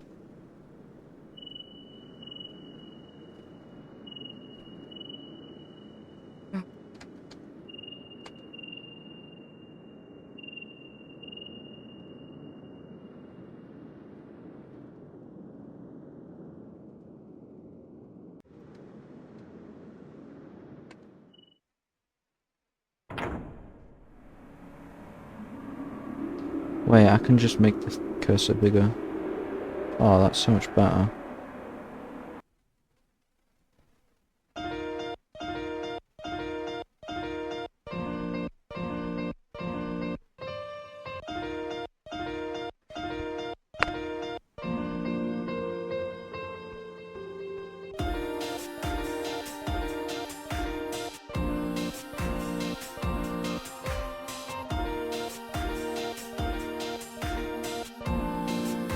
Yay!